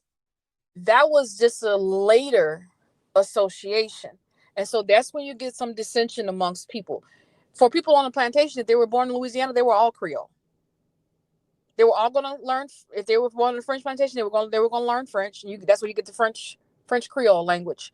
It's not Parisian French, but it's a form of. It's like it's more closer to Hmm. Haitian French as I can say. So you'll get all those variations. And so when individuals are documenting, they may list a free person of color as who's a slave owner as Creole. Now, when someone on the outside hears that, or say a slave who does not know what their own designation was listed as, hears that, they're automatically going to associate that with, oh, they must be in the upper class. That must they're better than us, or this is a certain type of category for people. When it really actually wasn't even like that. But these people who are hearing that, they couldn't read or write, so they have no way of knowing. They didn't see their own, say, bills of Okay. sale. So they were probably listed as the Hmm. thing Creole, but they have no way of knowing. But when people start to So put it in writing and other people start to talk about it or see it, then they're automatically associating it with that. okay. So you know, so when we get into, for example, French culture, you know, around this time, um, I know even in France today, you know, it's often said that really, you know, racism is just, it does not exist. You know, people don't think in terms of race, in terms of color, and all of that. But I do feel that, oh, I mean, there's also people who say the very opposite. That actually, um, you know, some of the times, some of the things that really are being said in the media, in the French media, or in even a political context, they don't necessarily translate on the same in a social, interpersonal level. And during this time, especially in the 1800s, when we think about the the Haitian Revolution, Right. Yeah. and how that changed the um, the context of what it means to be a Negro, you Mm-hmm. know, and how people relate to each other on terms of race. You Mm-hmm. know, I do believe that we cannot ignore the fact that even in the Creole culture, which is derived from the French, that there was some kind of a structure, some kind of a social um, you know, I don't want to say a hierarchy, but I do feel like there was a sort of distinction that was made between these groups of people and in the way they related to each other, even though they would have referred to each other as Creoles, Mm-hmm. that those who were from, who were really, I want to say full-blooded or even who had more of a identification with the word Negro would have been seen as different, but even among people who were Creole. What would you say about that? I wouldn't say necessarily say that they're always seen as different. Now, those who were Creole, no matter what they look like, were going to be considered different from any other ones. Anyway, they're not going to be looked at the same as Africans. They're not going Absolutely, as Americans. absolutely. It is the same thing in it was a similar way in I mean of course this is a different situation, but when I was reading about the independence struggle of Mexico, you know, there was always this recurrent term, this theme that came about the different classifications of people who were born in Europe, you know, and people who were born in the colonies, who were called Criollo, you know, and in a way it's very similar meaning there, in the way that those who were born in the old world are being distinguished from those who were born in the new world. But Right. I do also believe that there must have been some kind of a racial context, and I from what I was reading, like you were saying, there would have been some who were classified as Negro, who when they heard the term Creole would have thought, okay, these people belong to another class, Right. and you know, looked at them differently. But how did the Creoles look at people who were, and I mean, even in the Creole class, were there any distinctions, would you say, or did they all seem to agree with each other, and there was no distinctions further than that? Yes, because they didn't use it for any race related distinctions. That wasn't the case. It was to separate who's born here, who wasn't. The Creole people, especially the French Creole, they're very elite people.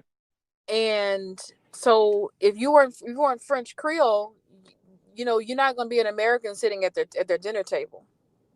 They didn't because the Americans, when they took over Louisiana, General Claiborne thought that the French and the Creoles here were basically the scum of the earth. They couldn't manage themselves, is what he was saying. And so they thought that they was going to end slavery, but they did not.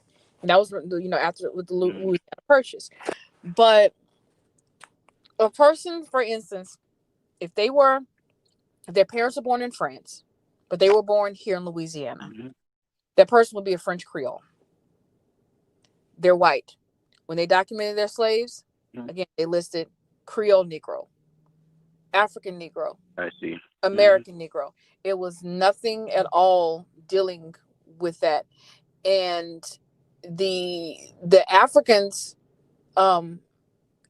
even though some of the Creole may have had a African parent, that yes, they could have listed them as Creole African, but they know that's something that we may say, but not something that they would have documented. They just would have documented what category they were in: Creole, American, African. That's it.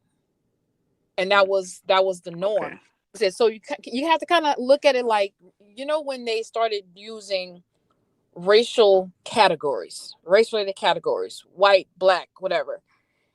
That was to separate people. That was to stop free blacks and persons of lighter hues from getting the same privileges as white people. Well, they kind of did the same thing with Creole. It was separating them from outsiders from outside of Louisiana territory. So would you say that? I mean, clearly things change over time. You know, so from before the American independence, and even before the Louisiana Purchase was established, you know, people in this region would have had different ideas, I believe, about race. and the way that they relate to each other. And even coming up to today, I mean, do you think that there was a shift, and where would you say that shift took place, in the way that, and especially in the context of Black slave ownership and slavery, when we talk about how did this society of individuals in Louisiana, how did they relate to each other? Do you see that there was maybe a change over the years? I do see those change over years, especially when things like racial designations became associated and affiliated with Creole. Yes, you have people now who just swear, they're Creole and don't even know what it means at all. And that also makes you question, well, is a person still Creole when they've left, or if their parents are born in Louisiana but they were born in California? It varies.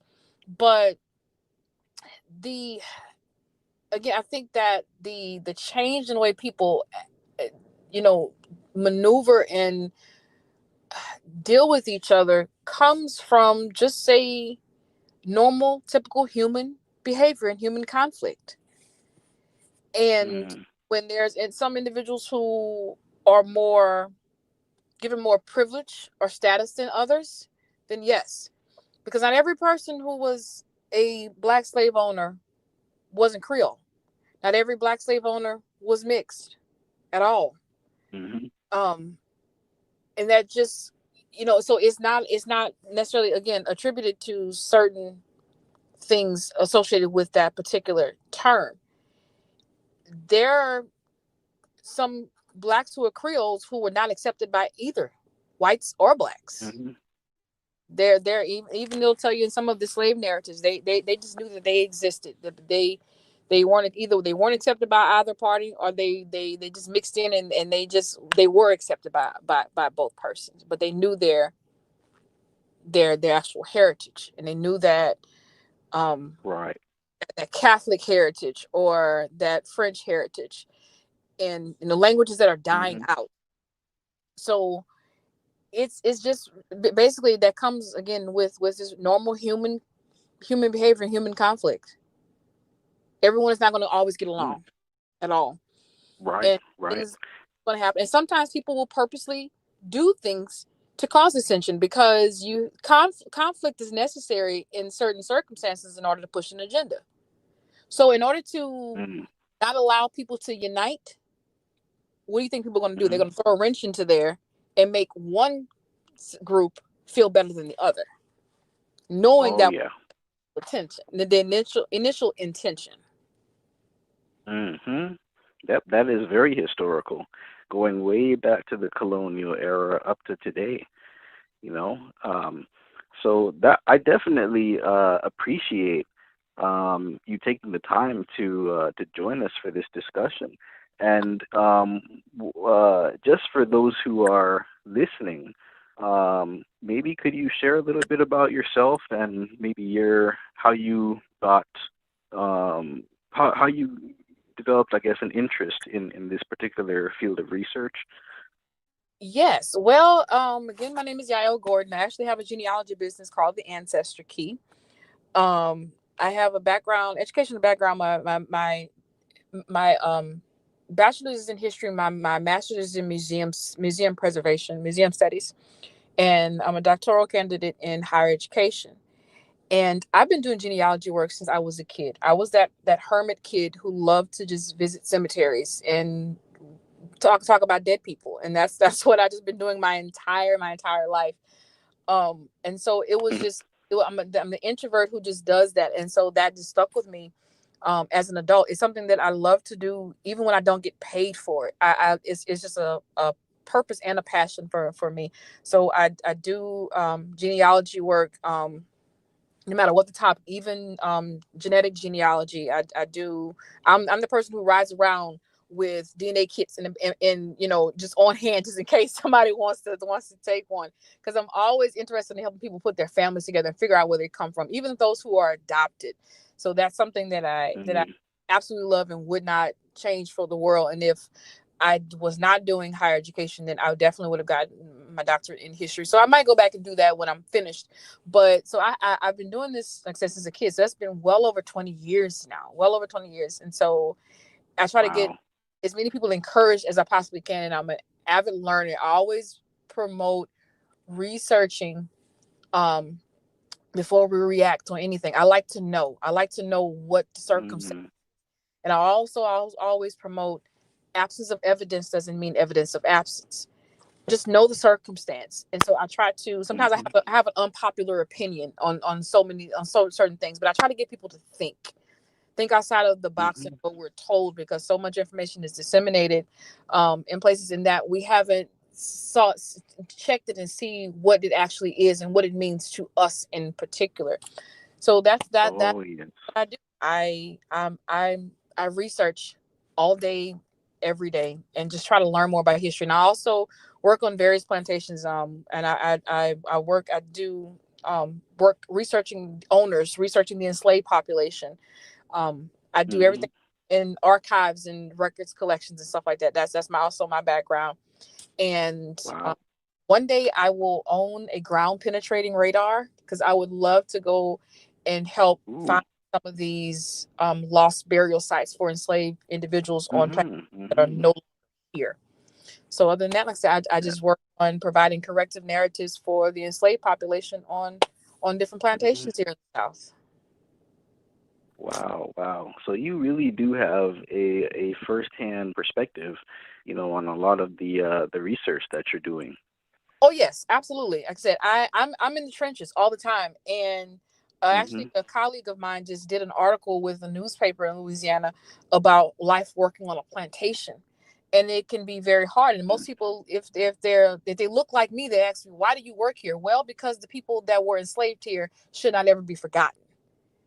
I know Mm. I hurts. I understand this makes you angry, but if we don't come and see what these people offer and look at these names or look at these records, and they're going to be just etched out of history yet again. So I don't ever Oh want yes. about his ancestors that kind of disservice, but I want to know what life was like for them. I don't mind Mm. the crazy questions when someone comes to me at the plantation and asks, well, if they would have just treated these individuals better or fed them better, wouldn't they have worked harder or lived longer? Now we think that is Hmm. a crazy question, but that's a real question that people actually have a lot. And so Yeah. me having the knowledge and having the personal skills to be able to answer stuff like that, I don't try to make people feel guilty. I try to make them understand. Just provide them the information. Hmm. Um, because questions can be very, very crazy. And sometimes it could be an antagonistic type of environment.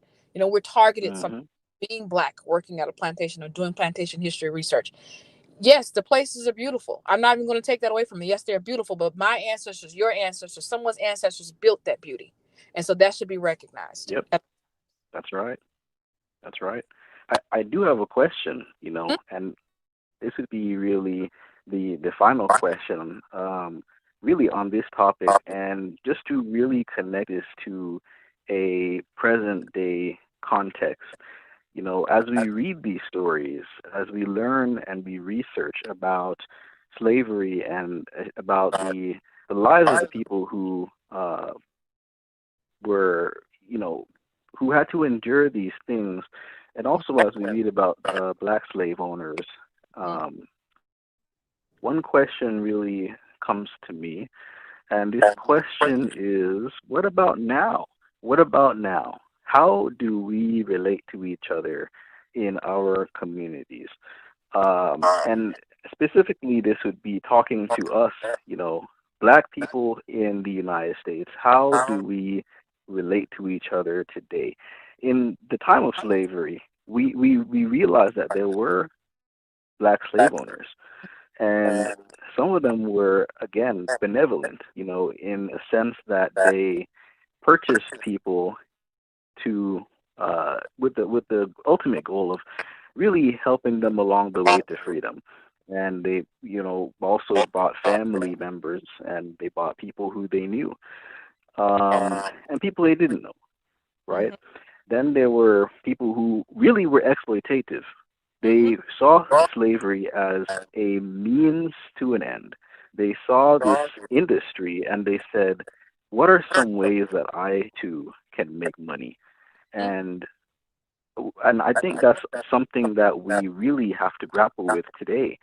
I feel like there are still some of us today who With that same mentality. have, yeah, with the same mentality, while some people are there to help us along, there's others who they don't necessarily think in terms of the same benevolence and the same liberation mentality as others do, and so I really wanted to get a little bit of thoughts on that. Like, what do you think? Do you think that that's something that we should really spend a little time to reflect on? I think we absolutely should. Personally believe that when we understand that the moment we close our eyes and we're no longer here, we can take none of this stuff with us. No matter no matter if it's power, no matter if it's credentials, whatever. That's why I always try to remain a very, I guess, humble person, to whereas, I don't, it's not for show. I don't need to rub the elbows, because at the end of the day, it's, what are you giving? What is your heart like as a person? And you see that on jobs every day. You'll see the great bosses who really want to help you, but also you'll see the ones who really don't care about you. They're just there to have you make them money, and that comes in all forms of society. The reasons why we vote is to increase someone's platform. It's so much. But it's, some people are accustomed to thinking about just self. They're not thinking from a community aspect. They're thinking from a, what can this be, how can I benefit from this? And some cases and that money. Go ahead, what you saying? And the money as well. Yes, they're thinking about that. But again, you can't take none of it with you when you go. So none of that will actually matter. And then sometimes when you have all of this, people still don't even leave that to their children. Or if their children do get it, they're going to sell it. They're selling grandma's houses or parents' houses. And so was it really worth it to begin with? Is it really worth not, I don't want to say selling your soul, but is it really worth not doing what you could be doing? Help somebody else. There's a lot of divisiveness. I have spoken many times. My cousin Jessica and Michelle, she could not be on the call, said her call, but she would have told you. We had conversations about reparations all the time. And see, she and I also we're related because we are descendants of the slaves who were sold from Georgetown. I never knew, but she's always known, and so she works with Georgetown, and she embraced me like none other. And and she didn't have to, because I could have just been another piece of the pie to take out, from monies that her or someone else could have had.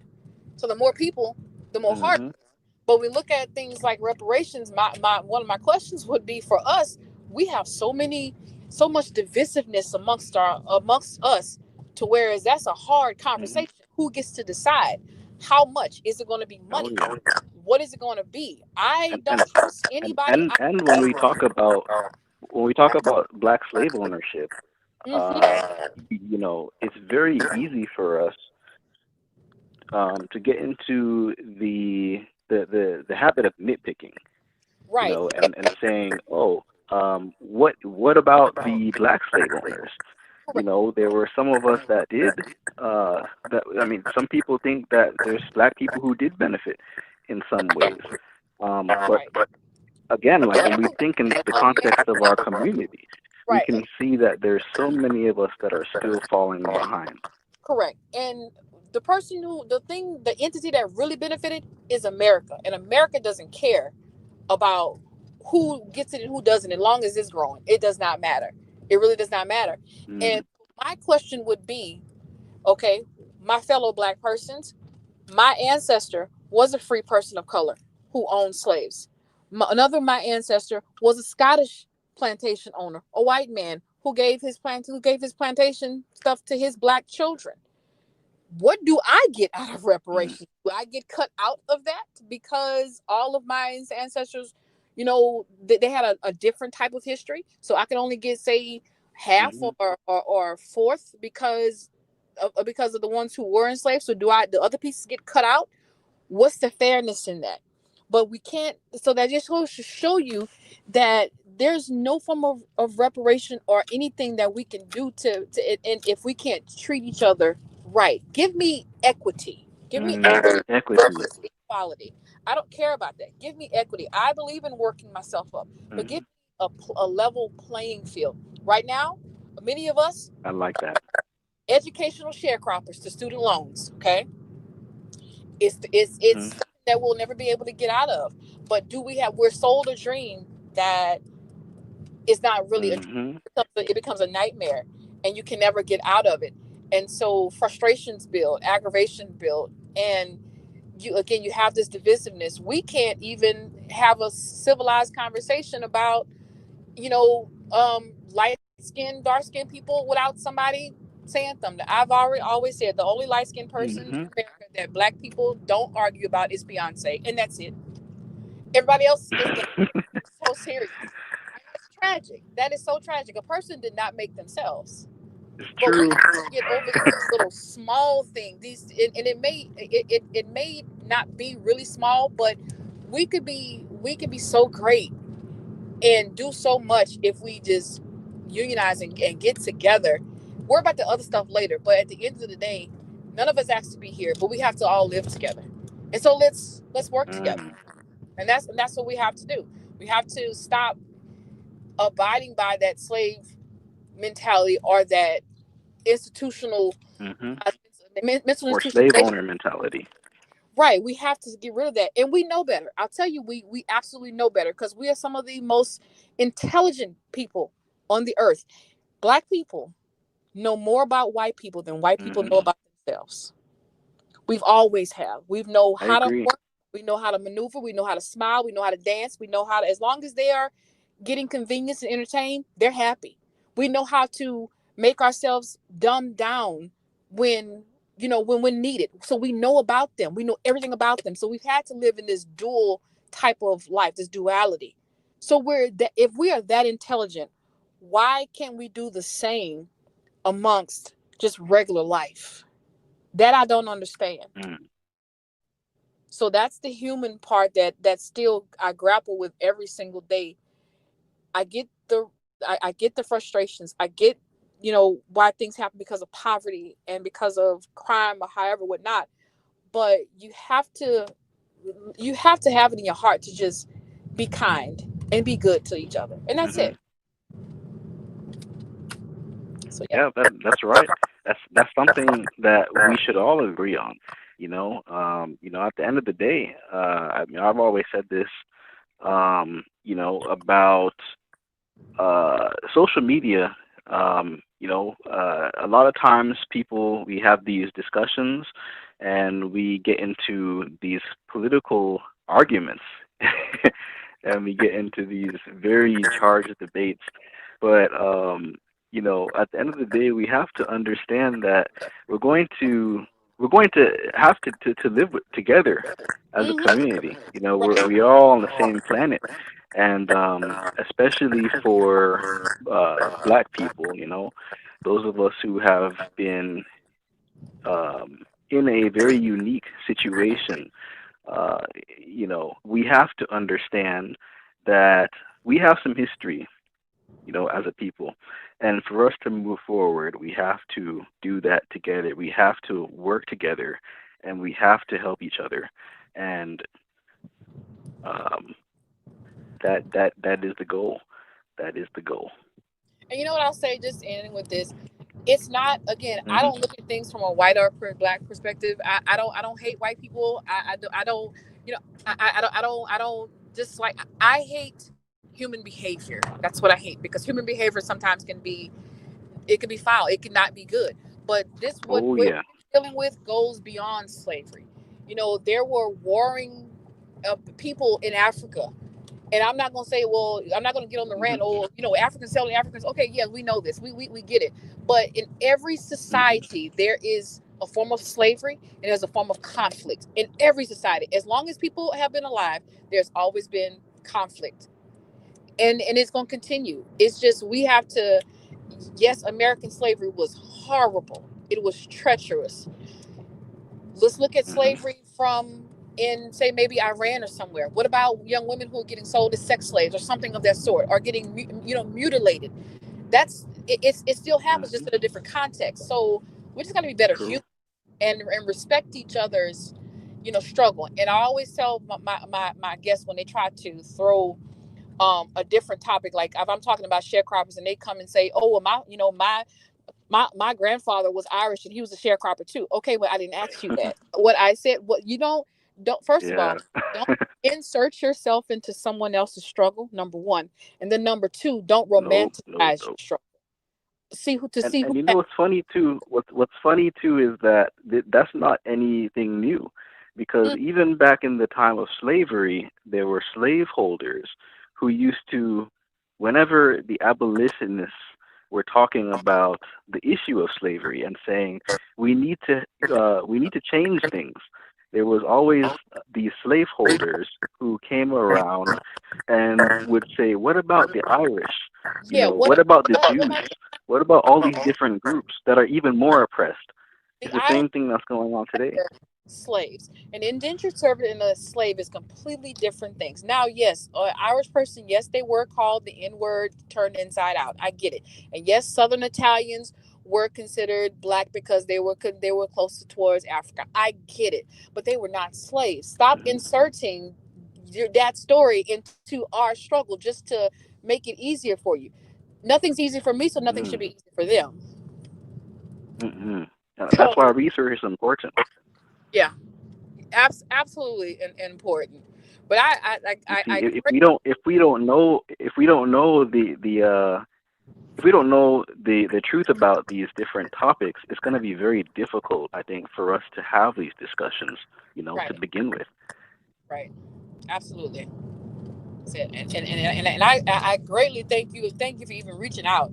Um, and please do not take offense to anything that I say. Even on the post, Oh no, not at all. I am I am the most thing I can talk about is history, dead people, and Hmm. cats. That's it. Okay. So those are my area, and like, and crime, stuff like that. And so I'm very, very Hmm. passionate about stuff like that because I see, it's somebody just reading, say, a headline, and that's all they're reading, and they don't see anything else, and they think that's everything. But we have to get back to teaching. Like I tell my daughter all the time, I need you to read this article, see what it's saying, because you need to understand exactly what it's saying. Don't take word for it. Read it yourself. Hmm. You have to read it yourself. And Right. and we all have, I've committed myself, to being just as teachable as I can to be to actually teach. We all have to learn. I learn, Hmm. and by engaging in conversation, I learn just as well. So people that I speak to, I thoroughly enjoy, conversing, just because I learn so much from them. I learn how people think. I learn what makes them Hmm. think the way they think, and that's so important. That's so important. So I do really greatly appreciate you for definitely reaching out and having me on the call. Oh yeah, absolutely. And I really appreciate your time. Um, Thanks for coming out and for sharing in this discussion. I hope that this will inspire future discussions as well. I hope that those who are listening and those who will listen even after the live stream, there's going to be people that go back to listen to this video. I hope that they will join us the next time when we, continue to have this discussion and other discussions about the research that we're doing. It's a very good thing for us to to learn and to study. And it's even greater if we can do that as a community, if we can come together and we can really, really flesh these out. And so that when we have these discussions with others, we can do so from an informed perspective. So thanks again. And Well, you keep doing if you.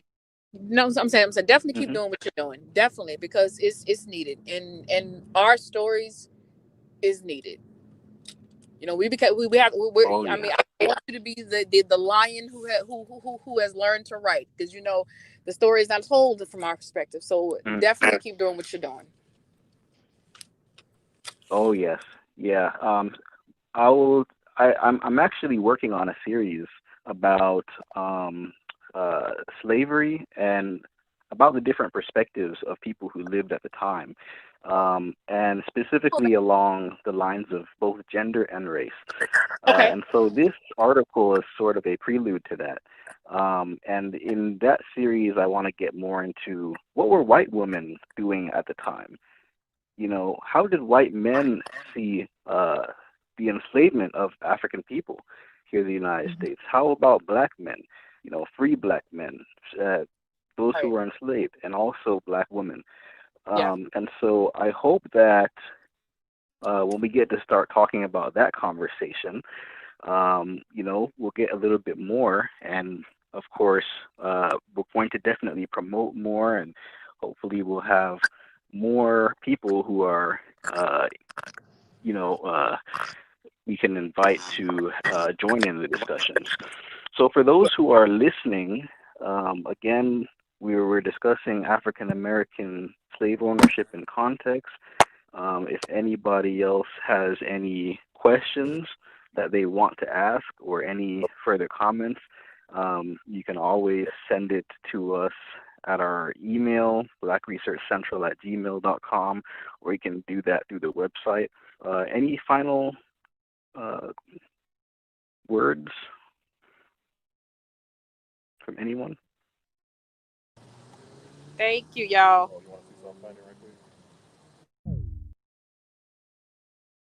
All right. Okay, then. Well, thanks again. Thanks for joining us, and have a great day.